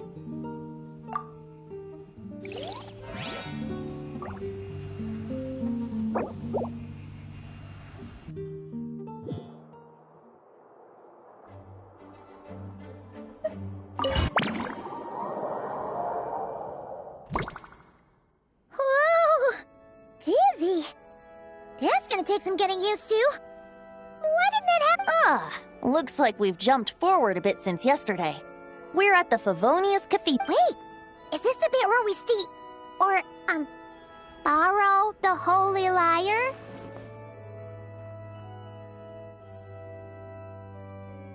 Yeah, I'm not sure about this. Don't worry. See? Word from the Knights of Favonius is that the Fatui are planning to steal the Holy Lyre der Himmel. Unfortunately, that intel came... A conflict between the two parties is ensuing inside. If the Fatui succeed, we'll miss our chance to borrow the lyre. Come on. Let's go help the Knights. What is it? Oh, so that's how we're explaining this part. It's all thanks to that committed I'm just reading the lines Miss Nicole gave me. You need to play along, okay? The cameras are rolling. Don't worry. Our operation isn't that strict. If there are slip-ups, I'll... Wait! That was Nicole's voice? Where's it coming from? Probably... That's right. This is a kind of communication magic. The same one the Knights of Favonius used to get in touch with me earlier. If you get stuck at any point, you can contact me through this magic, and I'll provide... How very convenient. I suppose, given how the story has progressed... That's right. Obviously, we're not including the stealing part in this version of the story. After all, the Fatui were the ones who ended up with it. Borrowing, stealing, leaving out that detail doesn't change the direction of the story. Anyway, the Knights are currently fighting to protect the Holy Lyre. Varka and Jean are already in the underground area. We should head over... I wonder what would happen if, this time, we managed to catch the Fatui thief in the act. That would... complicate things. Worst case scenario, we might need to do another take. So if you could refrain from going off script... Okay. Someone's got an axe to grind.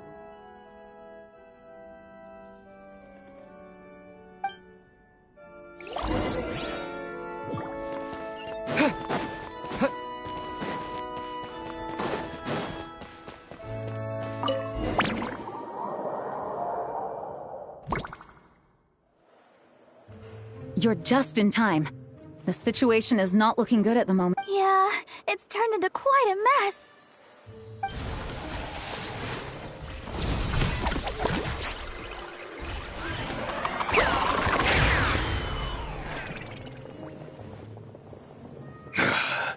You're not bad, boy. Against the Fatui, though, you'll need to try harder. You ain't messing around, huh? Take this! Oh no! If this keep... Oh, sorry. Paimon can't do this. Nicole, shouldn't these... Yeah, it's kinda hard to get in the zone when our opponents look like average guild members. Let me see here. It looks like magical autoload has been disabled, so the Fatui costumes didn't appear. I'll get that fixed. Just ignore the problem for now and continue with the scene. Got it. In that case, I'll evacuate the members of the church right away. All right, thank you. As you see, Traveler, the situation is dire. We need to retrieve the Holy Lyre and get it back to headquarters. Looks like the Fatui are tied up fighting the Knights. I doubt they have the manpower to spare to deal with us. Which means, if we rush in, we should be able to retrieve the lyre. You all sure are getting into character. Okay then.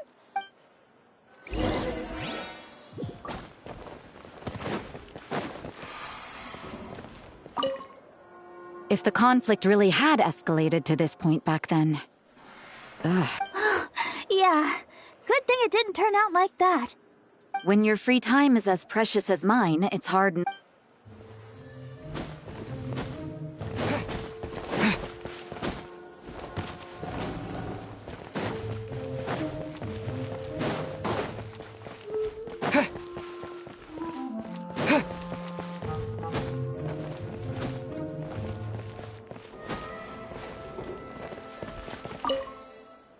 I never thought I'd get the chance to spar with the cavalry captain.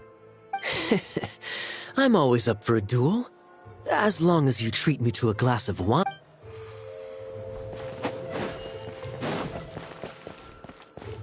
I couldn't keep up with you after all, Grandmaster. It's like you've gotten even stronger since I last saw you. Expeditions have a way of doing that to people.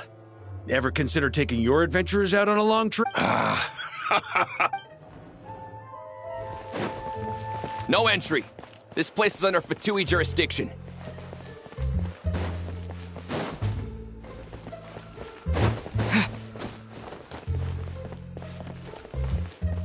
How dare you stand in our way! You'll face our Harbinger's wrath soon enough! What a coincidence. Or perhaps I should... Yes, well, this looked like the most relaxed part of the performance. I'd prefer to get this over with and return to my work as soon as possible.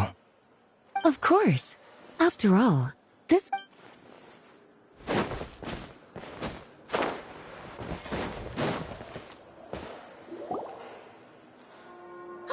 The Holy Liar! Well, well, well. It seems our outer diversions were most effective. The knights know not that the true danger lurks right beneath their nose. It's no wonder you're known as the youngest, most capable Electro-Sisson mage in your unit. You can read our enemy like a book. No! We're too late! Put the liar down. You heard her! Put it down and put him up! Or this is gonna get ugly! Wait, why are you the only one with a costume, Fischl? Why? Because I fashioned this headpiece myself, of course. How does it look? I am the spitting image of an Electro-Sisson. And I suppose I look enough like an Electro-Sisson as I am. Hold on. Trying to distract me with conniving conversation, are you? Ha! You underestimate me. To think I would appear before you without full confidence in my victory. Go forth, Oz. Sissons, take care of the Holy Liar der Himmel belongs to the Fatui. Whoa, that was fast. Mage-powered flight is something else. Fischl is... the Fatus is...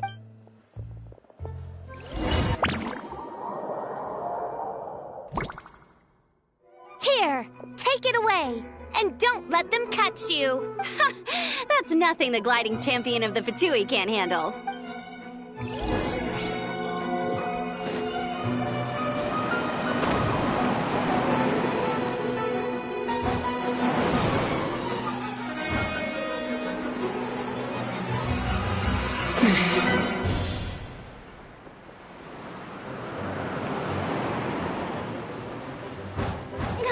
Hey! That goes against gliding regulations!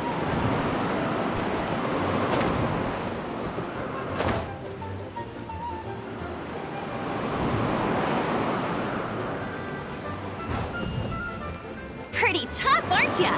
Well, let's see how you handle this.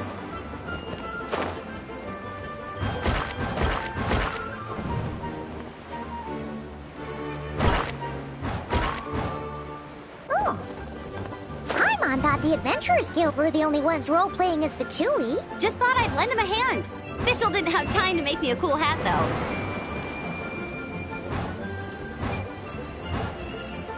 Amber's over there! Let's get ready to land!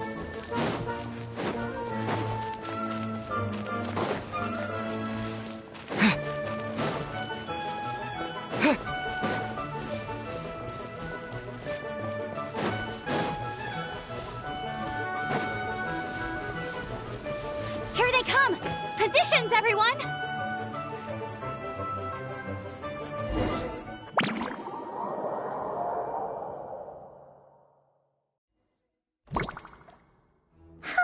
So this is where the chase ends this time. Wait a minute.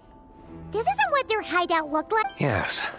I remember it being much more run down. This place... The Lawrence clan lived here for a time, but this doesn't look like their handiwork. And I know for sure it's not... Must be a bit of creative license on the part of our dear mages then. Alice said the original was too run down and didn't fit her aesthetic, so we repurposed some assets from the Golden Apple Archipelago. As you can imagine, Alice has always been a go... Yeah, this is... Still, our mission remains the same. Yeah, and this time we have a whole bunch of people to help us. Not just you, Luke. Should be a...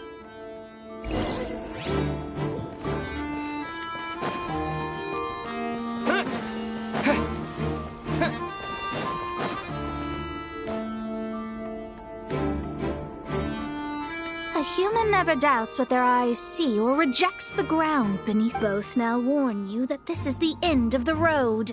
Give up and turn back while you can. That voice! Mona? You know about her? But Mona came to Mondstadt. Well, I had regular contact with the Hexen Circle, so her name came up now and then. The whole thing about her messing up and being too afraid to go back? Yeah, I know that too. What? But how? No one in the Hexen Circle should know about that. For real? All of them? I'm afraid so. Oh, except Rhyndater, I suppose. Fine. That's just fine. It's not like the old hag's gonna come find me in Mondstadt to settle the score. Anyway, how do we cross? Aw, come on. I'm not. This is unrelated. Besides, I'm playing a Fatus whose job it is to issue riddles. You can't just ask me for the answer. All right. If you want the...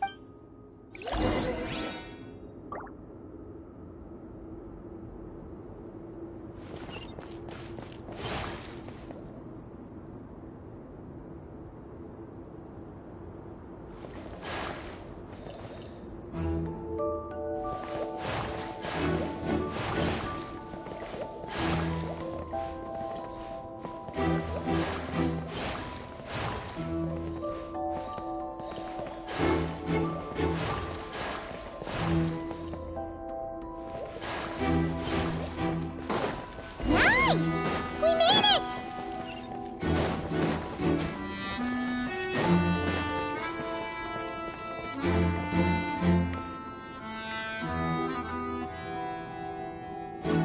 Looks like Mika's guard. Oh, hey! Hello, Grandmaster. Yeah, no. Wait, my line... I would think you have bigger concerns right now. It's locked in the back room, but good luck getting in there. 3 crests are needed to enter, and each one is guarded by a Fatus. Wait, but in real life, we only needed... Yes, but there are 3 locations to visit. If there was only one key to be found, there's a good chance the encounters set up at the other two. All our actors worked so hard to memorize their lines. It would... Fair point. They're playing through the story just like us after... To be honest, when I first read my lines, I was kind of confused at how I just... give up the intel, but when I actually had to stand off against all of you, I mean, Mr. Diluc practically had me in a cold sweat. Really? I only had one line. Aha!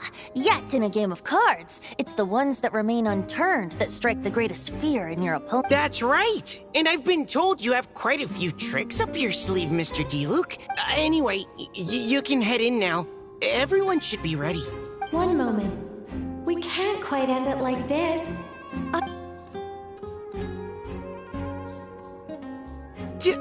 Do I have to say it? It would benefit the scene. All right. I told you everything I know. Now leave me alone. And off he goes.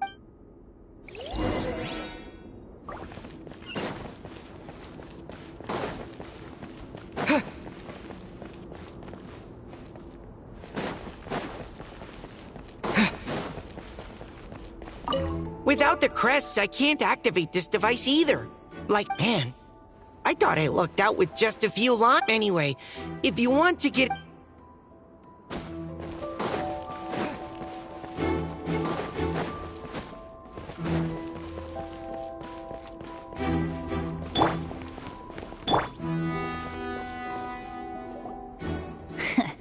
Looks like we were followed.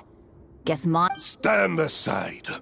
This one's personal, but this time, I'm fully locked and loaded!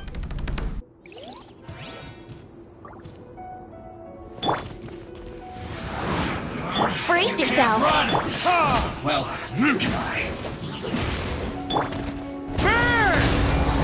Thunder! Okay.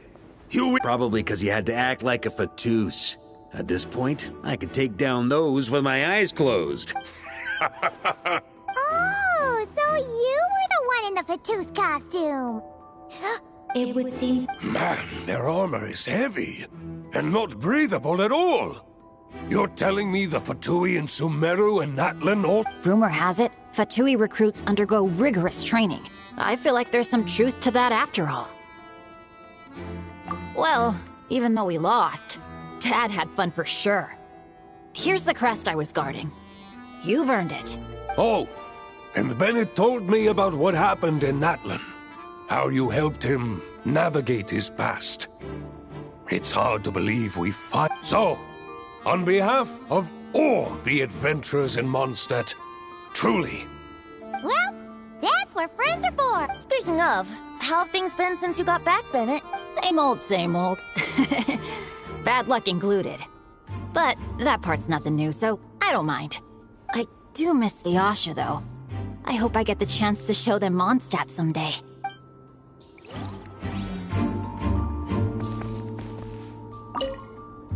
Talk about bad luck. The minute you put on that Fatui... Yeah, thanks for stepping in, Dad.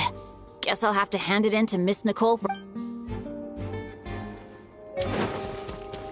On me. Here. The Vatus up ahead values wealth above all else. Luckily, I've prepared a negotiation multi...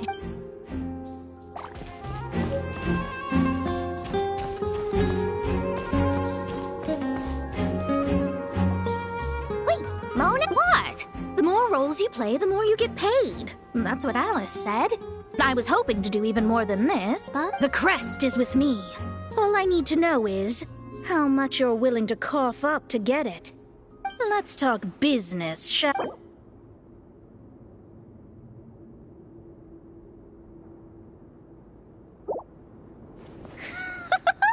I would have thought there was this much more. Hey! Did you... What? All right, here's the crest. Oh, and by the way, word has it you accomplished something major in Nodcry. You reeled in the true... Well, I spend most of my time staring into a scryglass, after all. If something changes in the... Hydromancy uses the false stars to reflect true fate within the water. Now, I can't help but wonder what I would see. Of course, I need a whole new set of equipment to look into that, which means shelling out a whole lot of Mora. No wonder Alice gave you quite a few parts in this. Generous compensation, minimal manual labor. It's been a good gig. Plus, the Hexen Circle never promises an amount they can't deliver. Even though her daughter is, in some part, responsible for my predicament. That was a long time ago, and I know Klee didn't mean it. Huh. I guess the moon's a big deal in hydromancy. Just spitballing here, but it kind of sounds like your progress would be much faster if you, I don't know, just contacted Barbeloth directly. Oh, come on. Enough about that old hag. You're doing this on purpose, aren't... Oh, come on. Enough about that old...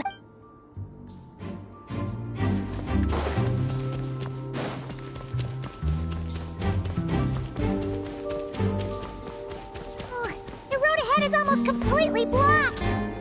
Looks like this person isn't taking visitors. Yes, we'll just have to be careful. We need that crest.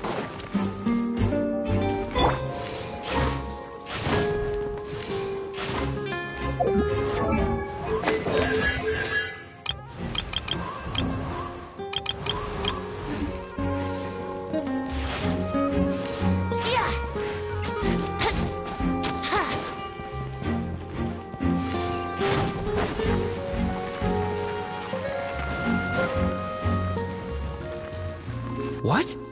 They handed over their crests? Looks like the decision has been made for me, then.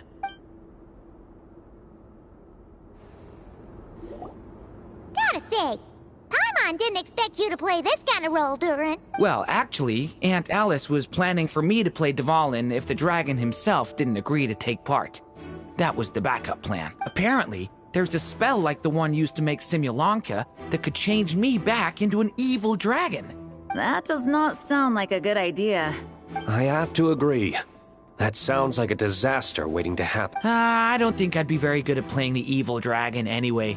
I'm not intimidating enough. Luckily, Dvalin agreed to take part after all, so my role was switched to Timid Fatui Guard B, and I got to wear a costume instead. Well, that's a pretty huge... Oh, because Mika is Guard A. As expected, Alice has got it all planned out. All right, we've got all the crests. What's it? I'm just glad I didn't have to play the evil dragon.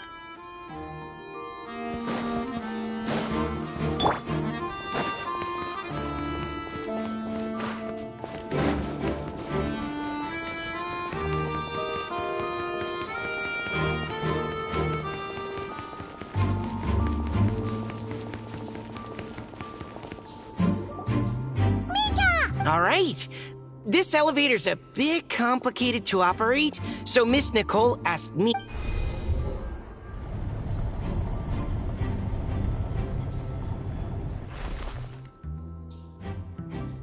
Thanks. No problem. Huh. I don't remember Fatu. Of course you want to make things difficult.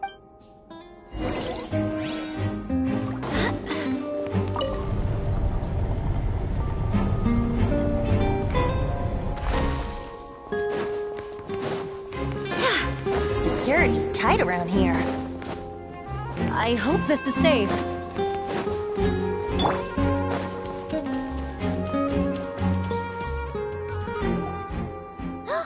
The Holy Liar! Here it is! Wait, the Paimon...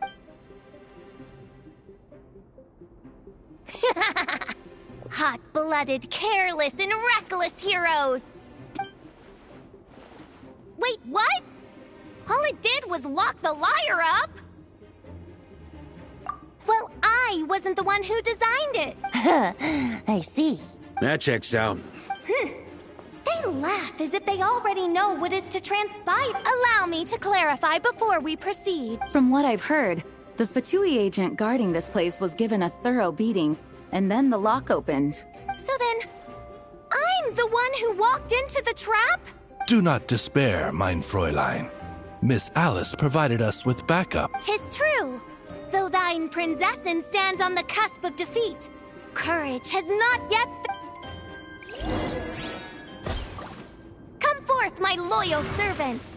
Smite all who stand against us!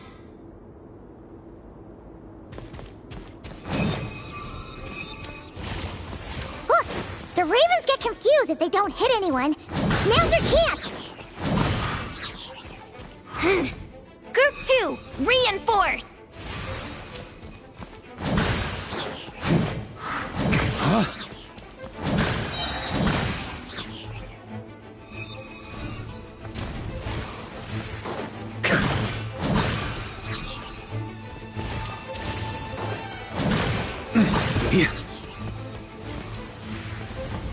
On me!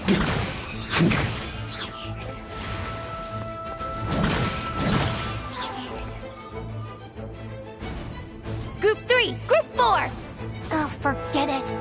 All of you, attack at once!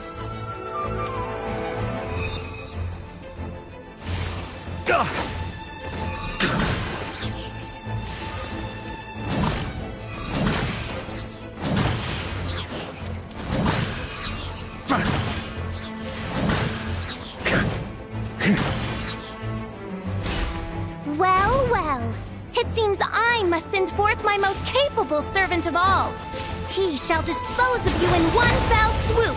As you wish, mein Fräulein. Here we go.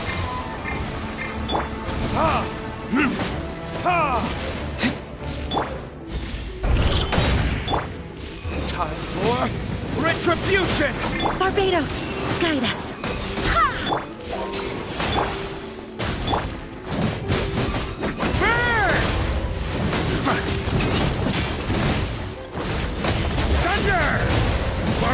Our situation is dire, mein Fräulein. It seems this is the end of the road.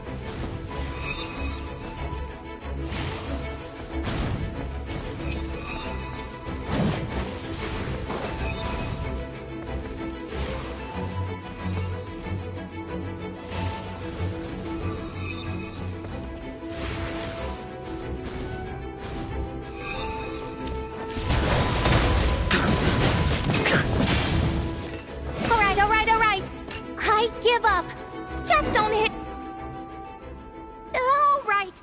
You were brilliant, Miss... Yeah! This rule was perfect! Your praise is a compliment to your own good sense. Huh. It doesn't look like the lock is opened, though. True. This is... I doubt the mages want us to just break it open. Perhaps we haven't met a certain condition, then?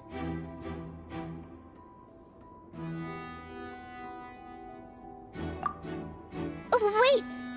Does that mean the beat... I'm afraid it may be the only way to end this, mein Fräulein. Very well. I shall allow this. Just Be gentle. Huh? Oh, right. Paimon's the weakest one here.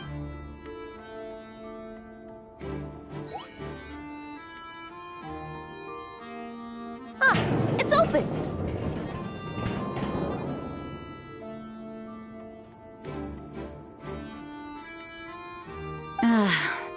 Miss Alice does love to tease, doesn't she? Congratulations on obtaining the Holy Lyre der Himmel. That's a wrap for now.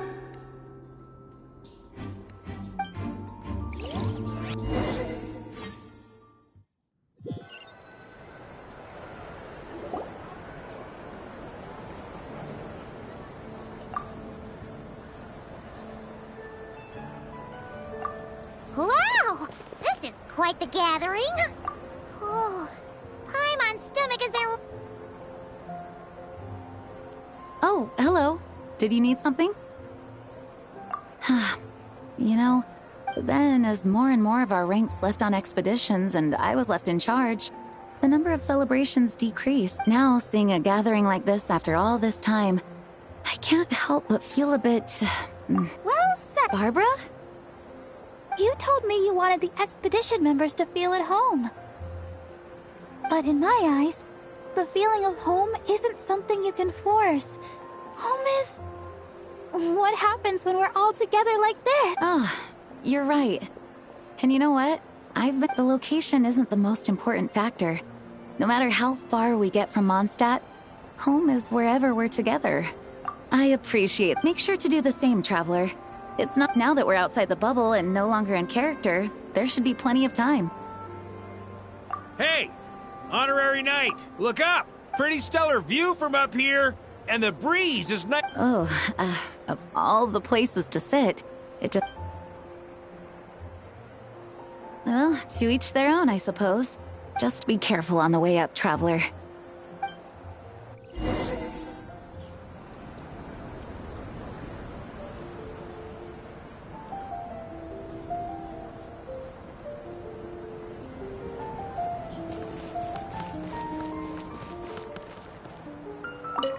Noelle! I've been looking everywhere. Just give me 1 second. I need to bring a few crates of drink.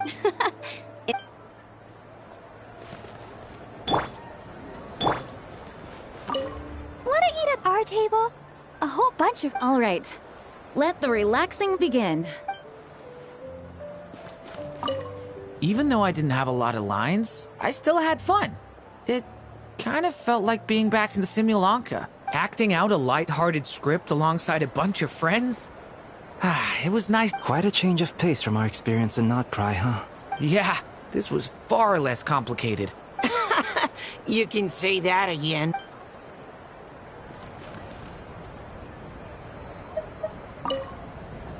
Don't worry. Paimon... As the battle hung in the balance, I spoke an incantation from the Immernachtreich, broke through their ranks with each... Cyrus told me all about it. Having seen it for myself, I must admit, you were quite something, my lady. Why, I bet even... That was Hexenzirkel magic, not some incantation, but... whatever.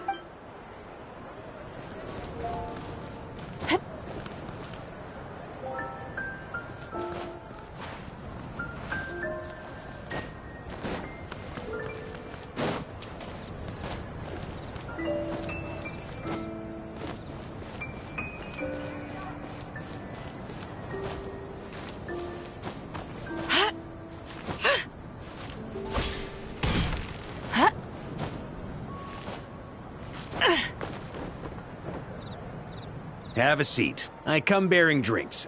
Booze free, of course. You're welcome.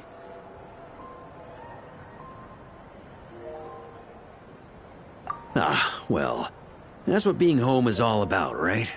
Letting go, feeling at ease. Figure we both deserve that after all this time. You think so? Glad to hear it. There's no place like home.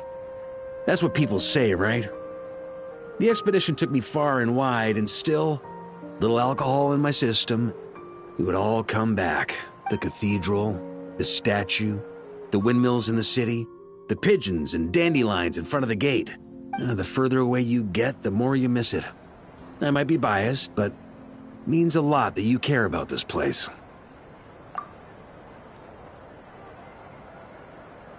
I get that. The people are what make Mondstadt what it is, too. All the carefree kids running around, livening up the place. Which reminds me, I never thanked you for helping Mondstadt out back then. It takes a special person to do what you did. Most people are helpless in the face of abyssal corruption. Considering their target was Dvalin, things could have been bad. I suppose Barbatos could have handled it, even though he hadn't been awake for long. But still, I doubt the ending would have turned out quite so perfect. Dvalin is family to him, you know? Having to choose between the dragon's life and Mondstadt's safety, not to mention, the Wild Hunt would have reached our borders sooner or later. We'd have been stretched thin. Maybe you've never put two and two together, but what you did in Natlan also helped reduce the threat of the Wild Hunt. If Natlan's crisis hadn't been resolved, the two abyssal powers might have joined forces at some point, making our situation even more dire. Ha! Look at us, taking down the Abyss in two separate nations. Doing the Knights of Favonius proud, aren't we? I guess not. In any case, for a knight, honor is something you get to define for yourself. And that's the question, isn't it? Why do we do what we do? But I think it's safe to say you already know the answer. Ah, so this is where you've been hiding. You know, I don't think this was designed for sitting. Ha! When did you become such a stickler? Come have a drink with us. Don't mind if I do. Grape juice? Again? You know, Charles would never let me hear the end of it if I started drinking without him. Disappointing, but understandable. Oh, I almost forgot. Since this banquet is also for the actors, I invited Dvalin. All right. Might hike up the bill a bit, but who cares? Yeah, well, he turned me down. He never did like being the center of attention. The city is a little too small for him to spread his wings. Even if no one is afraid of him, he could still take out a windmill or two. Huh. Maybe it's time to draft a proposal to build him a landing pad. The Traveler's right. If this is what makes him comfortable, might as well let him be. In the meantime, I propose a toast. To our honorary knight. To our honorary knight.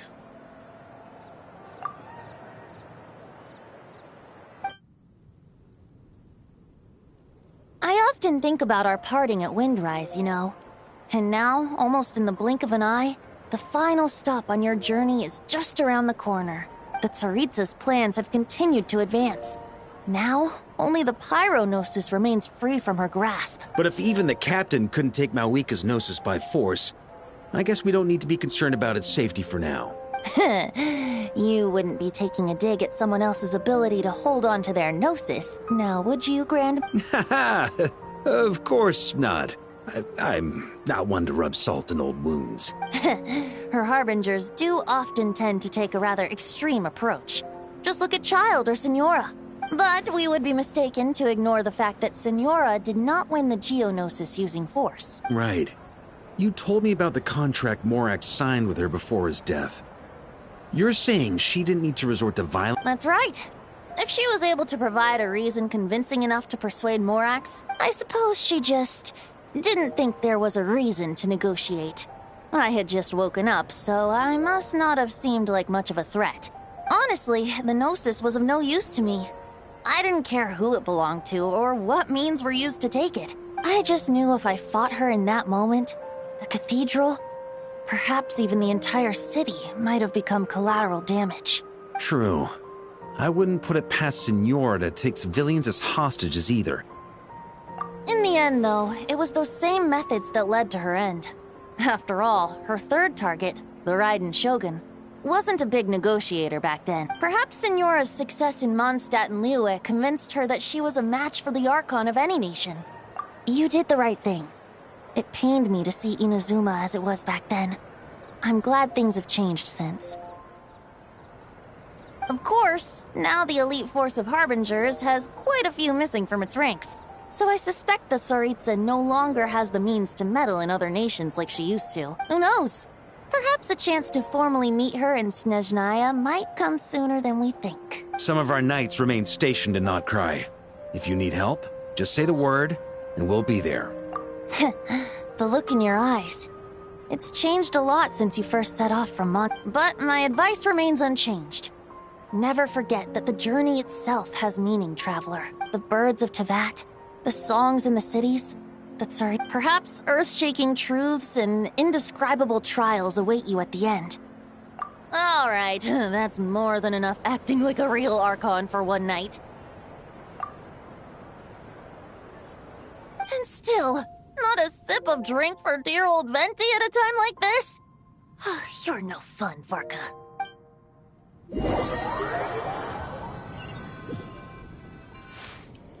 Dun dun dun! Dun dun dun!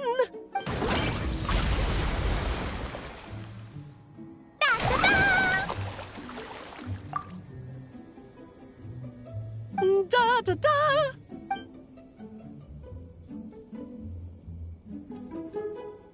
This is so fun, Mom! I think so too. Come on, let's blow them all up! Mom, when can I play with the magic toy you made me? Very soon, darling. In fact, it should be ready tomorrow. I just know you're going to love it. Yay! Can we play together? Why, of course! We'll...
I'm not sure. It was like this when I came to check on things this morning. What? That can't be! You sure know your stuff, traveler. That's where my head went too. But I don't know. Something is different. What is that? It seems to be in an embryonic state. Like an egg that hasn't hatched. The dark... Of course the world within the magic bubble is imaginary, so the same should be true of this. You created this magic, right, Alice? Ooh, new magic does often come with it. As for a solution, however, I'm afraid I need more information first. One thing is for certain, at least. Given the current threat, we'll have to close off the bubble to event participants. My apologies, Miss Alice. I know you've made a promise to Klee, but I'm not sure you'll be able to keep it. Have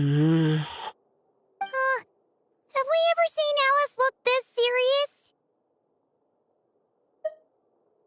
Unprecedented crisis notwithstanding, it's too soon to just throw in the towel. Are we talking about the Klee situation? Both. Now, I have my suspicions, but I'll need someone to head into the bubble and confirm a few things. It's not like we can avoid going in there, right? We have to... I agree. We have to take action. All right. I'll go convince Klee to play somewhere else for now and then head right back. In the meantime, Nicole, be a dear and keep observing the bubble from out here. Oh, and provide any fixes you can while the rest are inside. I don't know, Alice. There are quite a few unknowns here. It's not like I can force people to head in there and take that risk. We angels aren't miracle workers. You sure about... Fine. I'll do what I can. Just be quick, okay? This is your magic, after all. Well, guess this is our best option. We're the part where Barbados uses the lyre to summon abyss-corrupted Dvalin. Then, everyone joins forces to fight him inside Storm Terror's lair. Purges him of abyssal... Yep. That sounds I can... Well, we've got the gang from back then all here. Count me in too. Potential threat or not. If there's even the slightest chance... Jean? It's nothing. I was just feeling a bit, Yeah. Yes, but that was for fun. That which confronts us now is a real crisis. So I suppose the memories just came back to me all at once. Ooh, look at you getting all sentimental! Well, I suppose I am a bit too high-strung most of the time. Hey, don't be embarrassed to say what you feel. I think that's how things should be. It's how we all grow. Besides, the more you open up, the less people will be surprised like Paimon here when you choose to share something. Just look at Paimon. No filter whatsoever, word vomits whatever comes to mind. And that's what makes her so... Ha! It's about time you gave Paimon a compliment, Tone Deaf Bar. Before we set off, I just want to stress that whatever is happening in the bubble right now, I was able to maintain contact before, but right now all I can observe within is chaos. So I imagine communication might be cut off as well. It might be difficult for us to guide you, so proceed with caution. Don't worry. This isn't our first time leaping headfirst into a dangerous situation. There's also a last resort I can fall back on if worst comes to worst. Though it would mean all our recent hard work going to waste. You mean destroying the bubble entirely? Yes, if it comes down to it. All right. I'll monitor the situation from outside and Understood. Prepare. All right.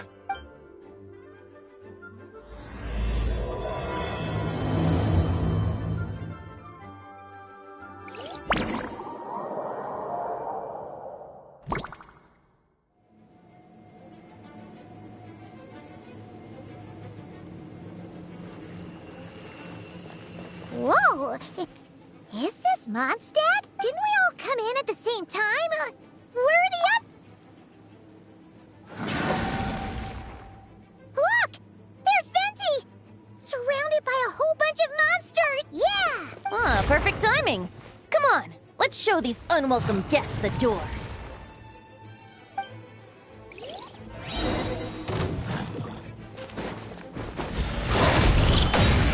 Let's play! Think you can get away?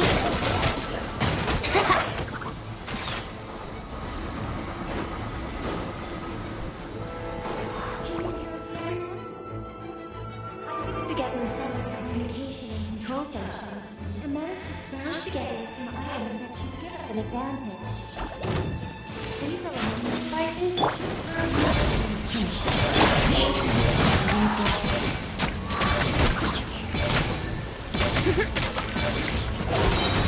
Time for takeoff.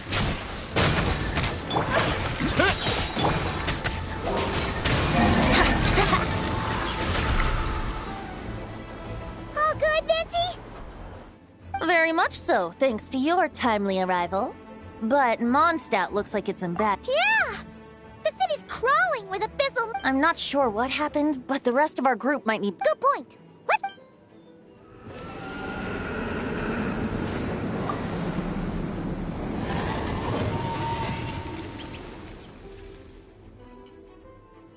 Look! It's the Volin! Is it just Paimon, or does he look way worse than back then? You're right. The corruption has spread throughout his entire body. If we had failed to purify him in real life, I imagine this is what would have become of him. Wait! It looks like something's falling! It's his teeth. Like the ones we purified in the past? Yes, but at this point, these tears are essentially crystallizations of abyssal power. If left unchecked, they will continuously summon abyssal monsters, and this disaster will never end. We also need to get our hands on one of them. No, this degree of corruption cannot be cleansed.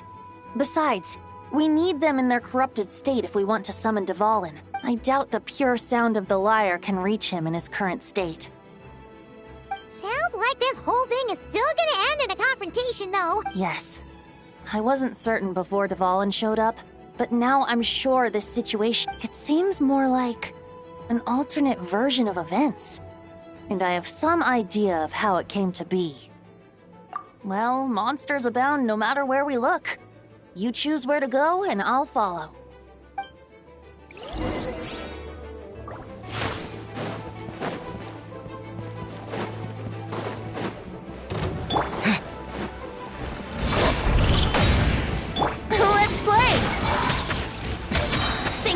get away? Yeah, ha, yeah. Yahoo!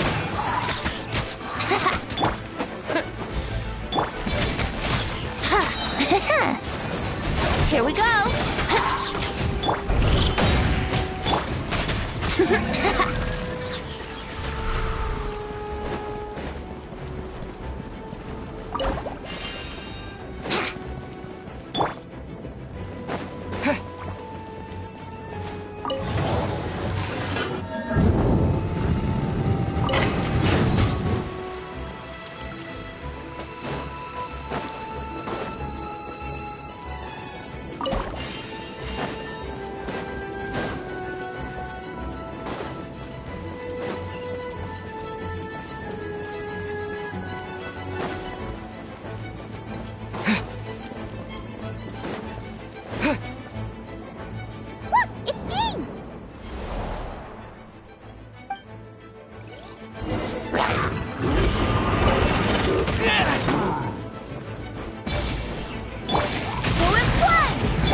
Time for takeoff.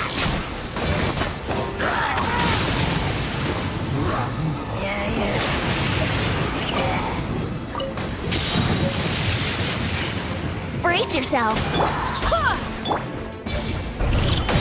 Wait, hear me.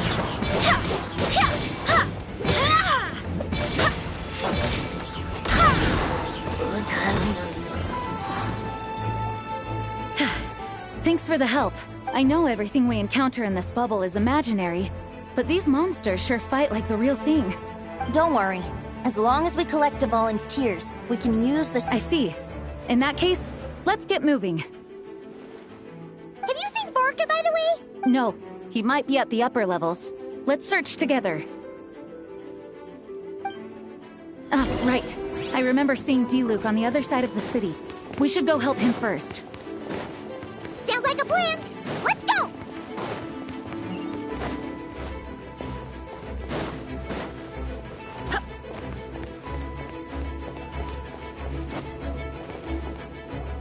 Hey! Diluc is over there!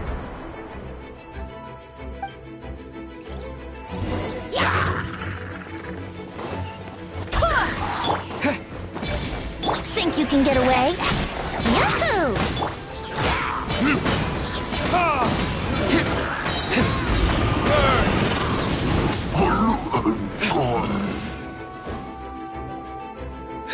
Made it.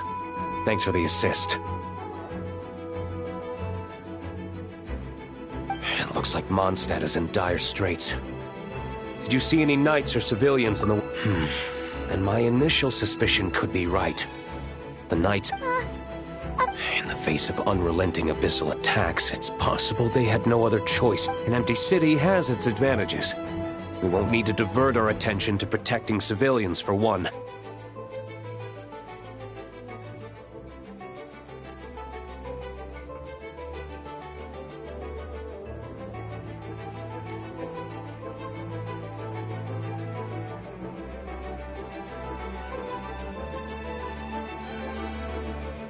Oh, and this thing.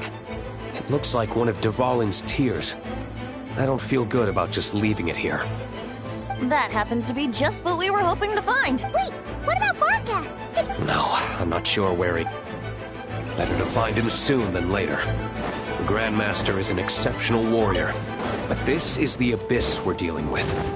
You can never be too careful.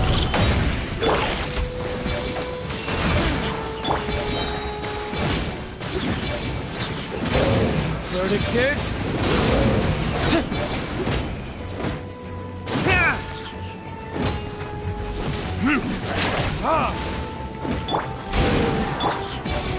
Here we go!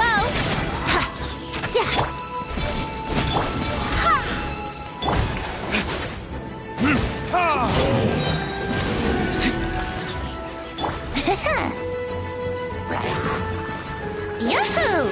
Time for takeoff!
The Grandmaster should be over there.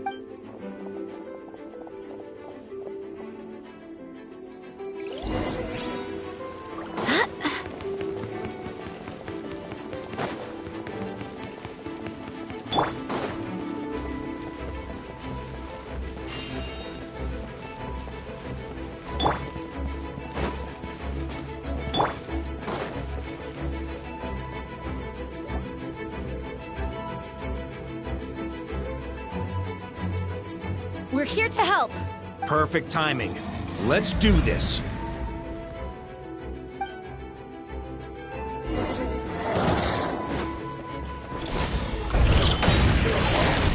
Let's play! Think you can get away? Let's play! Wait, hear me. Burn!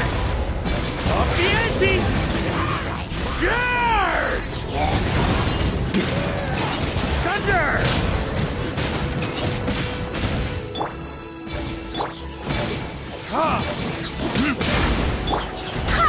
Yahoo! Time for takeoff. Yeah. Looks like we're all back together. Everyone in one piece? Yes. The honorary knight arrived just in time to help us out. Now that we've collected Dvalin's tears, the monster attacks appear to be easing up too. I'm sure you've noticed, Varka, but the city is pretty much a ghost town at this point. Yeah, we should get out of here. No sense wasting our strength.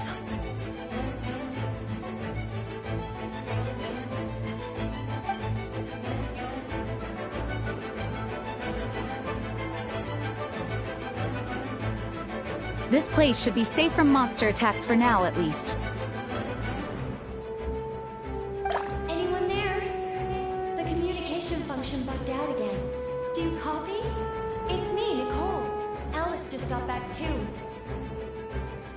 Yeah, we can hear you now! What's going on? When designing this experience, we cut out the part where the Traveler cleanses the abyssal power, and we didn't think to replace it with a different sequence of events. I think what we're witnessing is a direct result of that. Alice and I thought the events in the bubble would be independent from each other. But since the magic is contained in one place, it appears a casual link has formed between all the events within it.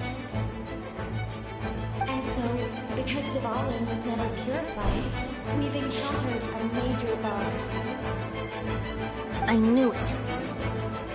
So, what we're witnessing now is like an alternate version of events where the honorary knight never appeared in Mondstadt. Wait, but even if the Traveler never showed up, you could have done something, right, Venti? The Abyss is a far greater enemy than one person can face. I could have handled that specific situation, sure, but it wouldn't have gone quite so well. If I'm not mistaken, you've seen how that version of the story goes yourself, right, Varka?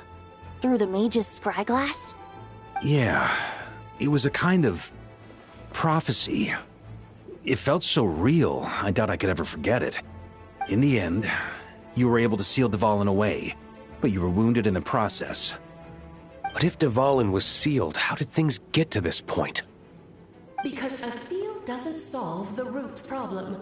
Over time, the Abyss would just grow stronger and stronger, deteriorating Dvalin's consciousness until there was nothing left. Wait! Does that mean what we saw earlier was... The aftermath of Dvalin breaking free from the seal. That's right. He is in dire straits. The power of the Abyss has fused with his flesh and bones.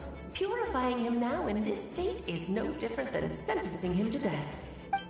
So, if we want to resolve this crisis... We have to kill Dvalin. I know that sounds intense, but remember, this is a fictional world. The real Dvalin is... We have our solution, so let's hop to it. Should be a piece of cake for group. No time to lose, right? She's playing somewhere else right now, so we do have some time. You're right. This is the only way. I know Dvalin means a lot to you. If this is too hard, you can leave it to us, you know? I'll be fine. I was prepared for that possibility back then. Let's go. Storm Terror's lair awaits.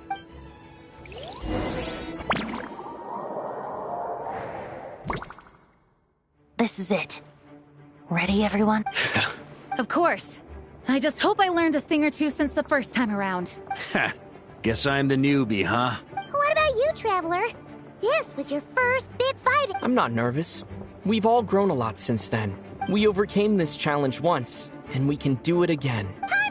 Then let the mournful cries of this liar, tainted and defiled, summon a familiar now utterly warped.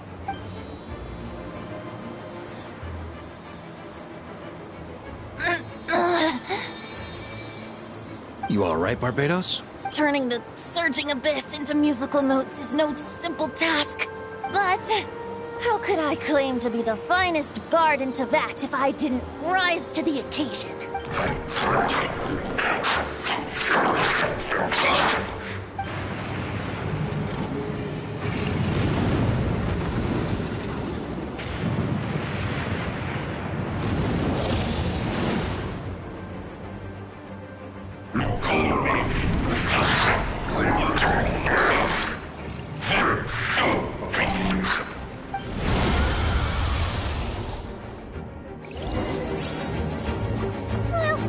This hulking dragon is as intimidating as ever!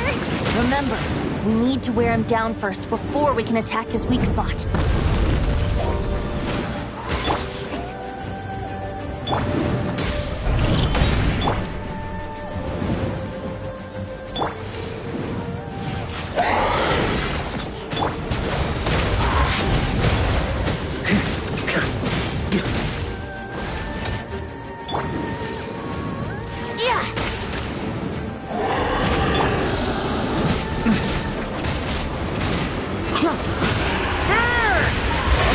Now's our chance. Climb up and attack the Abyssal Core. Retribution! Yahoo! Think you can get away? Burn! Up the ante! Nice job! One more to go.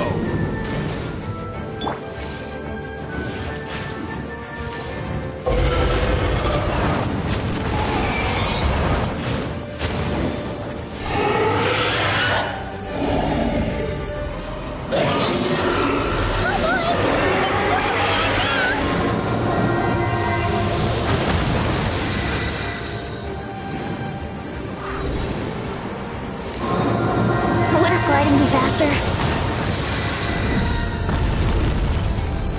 Burn! Thunder!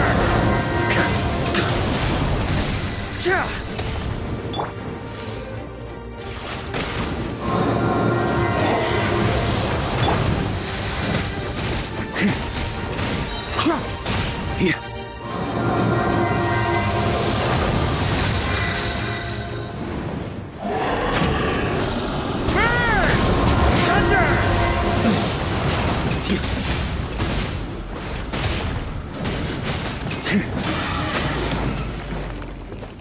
Yeah!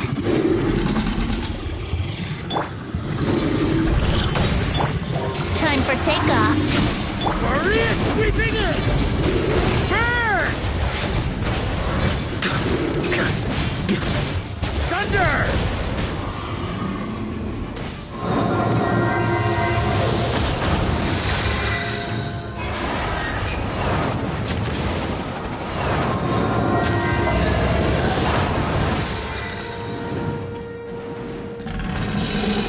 To switch positions.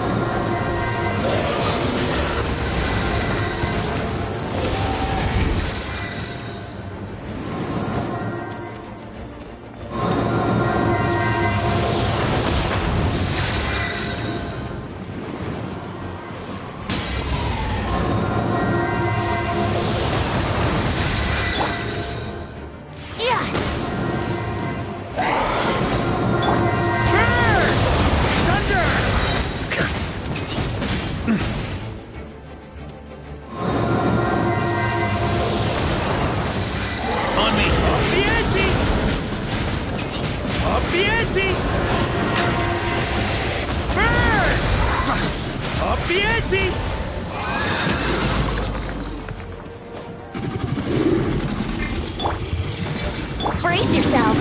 Think you can get away?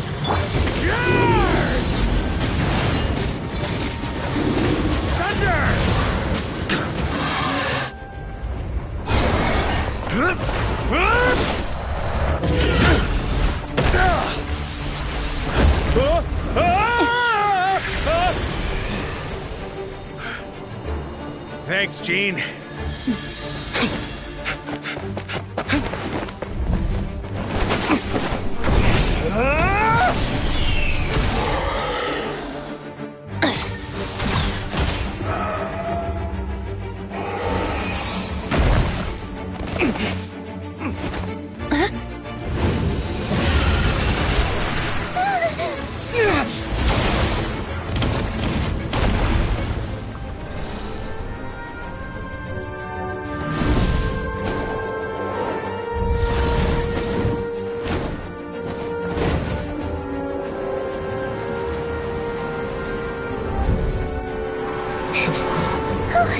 Dvalin, you're here!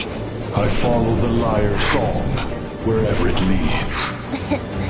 Thank you. Looks like the mage's tale isn't over yet.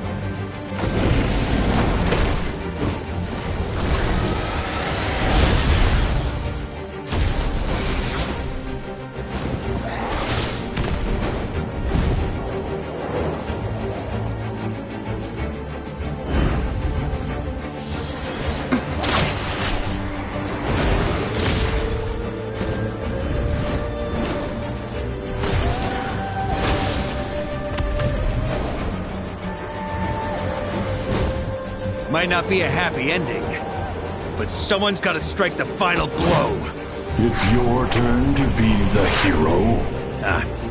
I'll take knight over hero any day.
La la la!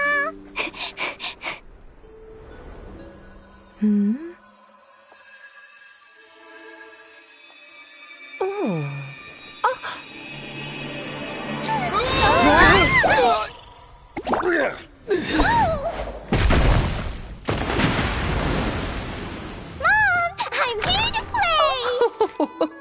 Huh?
Looks like it was a happy ending after all. It was kinda like a choo-choo car ride. It had its fun moments and its thrills. All in all, Paimon had a great time. Guess it wasn't without some collateral damage, though. Sorry about the window, Jean. It's fine. As long as the building itself is intact, I consider that a win. I'll arrange for the window to be replaced at a later date. In any case, we were lucky Dvalin arrived when he did. It would have been tricky to deal with a flying opponent otherwise. I suppose I could have created a gust of wind to whisk us up, but I'm not sure our gliders would have survived the process. Honestly, after everything we faced, I can't believe Alice still decided to bring Klee in there to play. She's a daring one, that's for sure. I mean, can we be certain there aren't other bugs that just haven't cropped up yet? I suppose that speaks to the confidence the mages have in their magical mastery. If I know Alice, the whole bubble could have been blown to bits, and Klee still wouldn't have had a single scratch.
Her abilities do speak for themselves, I suppose. So, what now? Anyone down for a drink? My treat.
Sounds like a great idea.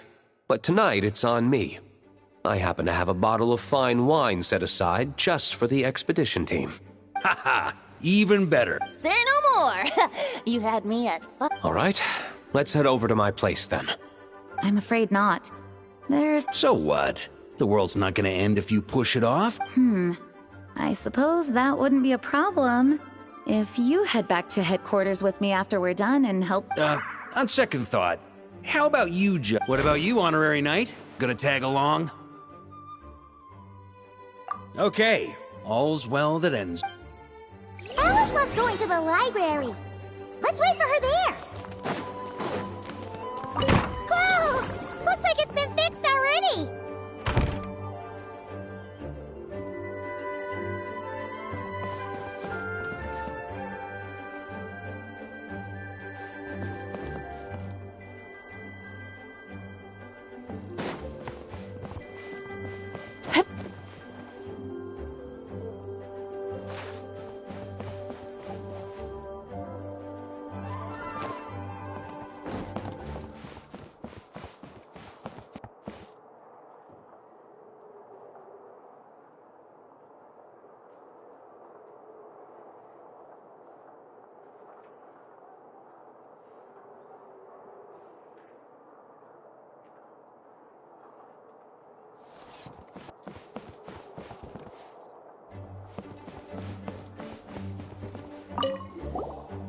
Ah, that explains the loud noise I heard outside.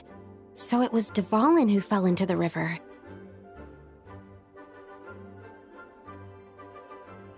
Considering his size, the fact that he broke a single window and not the— Thanks for helping with the repairs, you two. This place looks as good as new now. Does that count as a great...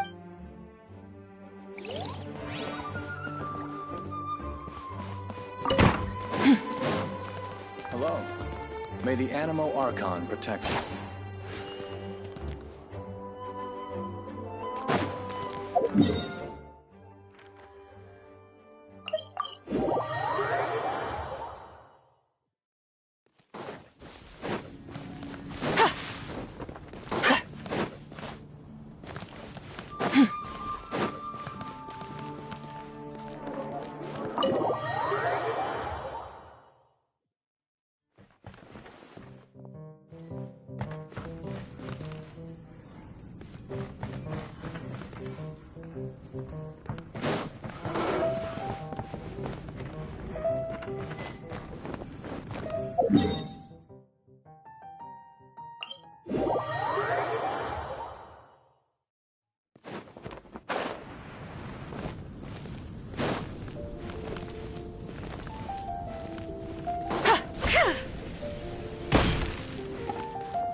Looking for me? I'm glad. I wanted to thank you for helping me keep my promise to Klee. She had a splendid time in the bubble. Nicole came with us to make sure all was in order and prevent any similar incidents from happening in the You live and you learn. It's rare, but even the Dodo King isn't immune to a small slip-up here and there, I suppose. So, it's all... Yes, quite. The recording work is done as well, so now all we have to do is play it on loop. It should be smooth sailing from here on out. Anyone and everyone can now enjoy the... Nicole will keep an eye on them, of course. I wouldn't put it quite like that. It was more like a fate... Huh? What? Let us not forget, the courageous dragon slayer in the story? Well, in real life, he had already left on an expedition to Nod. Of course, that doesn't mean Dvalin would have escaped his destined death, for another hero would have come along and paid a painful price for victory. But what we saw in the bubble was what happened after Dvalin broke free from the seal. So... Dear Paimon, word to the wise. Do not lose sleep over all those what-ifs, over the fates that will not come to pass. It's an exercise in those who can observe fate see both the good and the bad of what could have happened. But all that matters is what did happen. Those alternate fates are nowhere near as important as the world that exists in the All right. Ah, you're saying it was as if the bubble itself... I suppose some gunk could have stuck to my luggage while I was wandering the border and got mixed into my magic without me noticing. Just kidding. I would never be so careless. Your intuition is spot on, Traveler.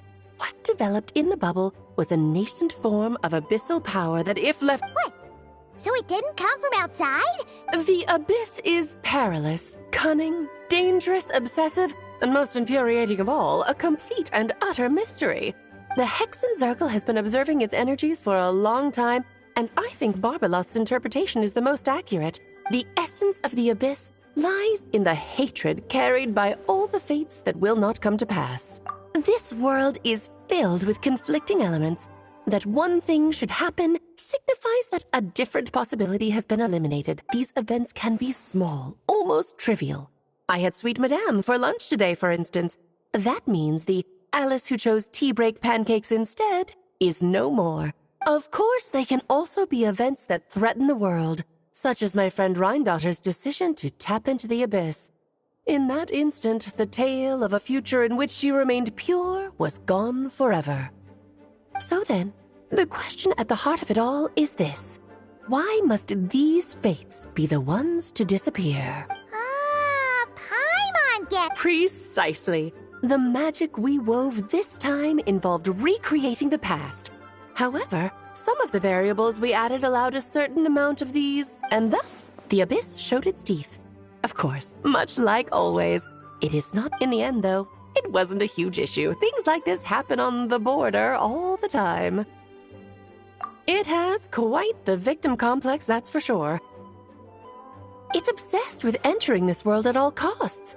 And that is precisely why we must protect our lives and those of our loved ones. Because when you think about it, to exist in this world is to be a spark of luck amidst countless possibilities. How precious is that? Ah, Alice, you're here. I'm truly sorry about this, but per the regulations of the Knights... Whatever for? Things turned out just fine with the magic. Besides, if that's what this is about, shouldn't Nicole come along? It's not about the bubble. We received word that a number of fish have been injured as a result of explosions near Starfell Lake. As I'm sure you're well aware, fish blasting is strictly prohibited. Oh dear. Run, Klee! Save yourself! She's already inside. Guess it's a day of first for the Dodo King, huh? Oh, farewell forever, traveler.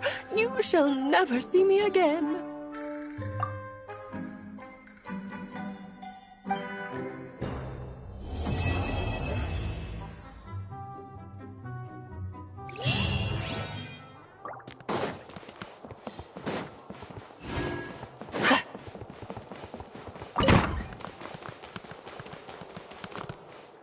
Here, I'll draw him for you. Look, this is the bad guy who made a whole bunch of trouble for Daddy. It's all his fault Daddy couldn't make it back this time. That big meanie. That's right, he is a big meanie. But thanks to the honorary knight and his friends, he's not going to be much trouble anymore. Yay! Here, I'll draw him for you. Look, this is the bad guy who made... That's right, he is a big meanie.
Ad Astra. Thank you for complete. Ad Astra.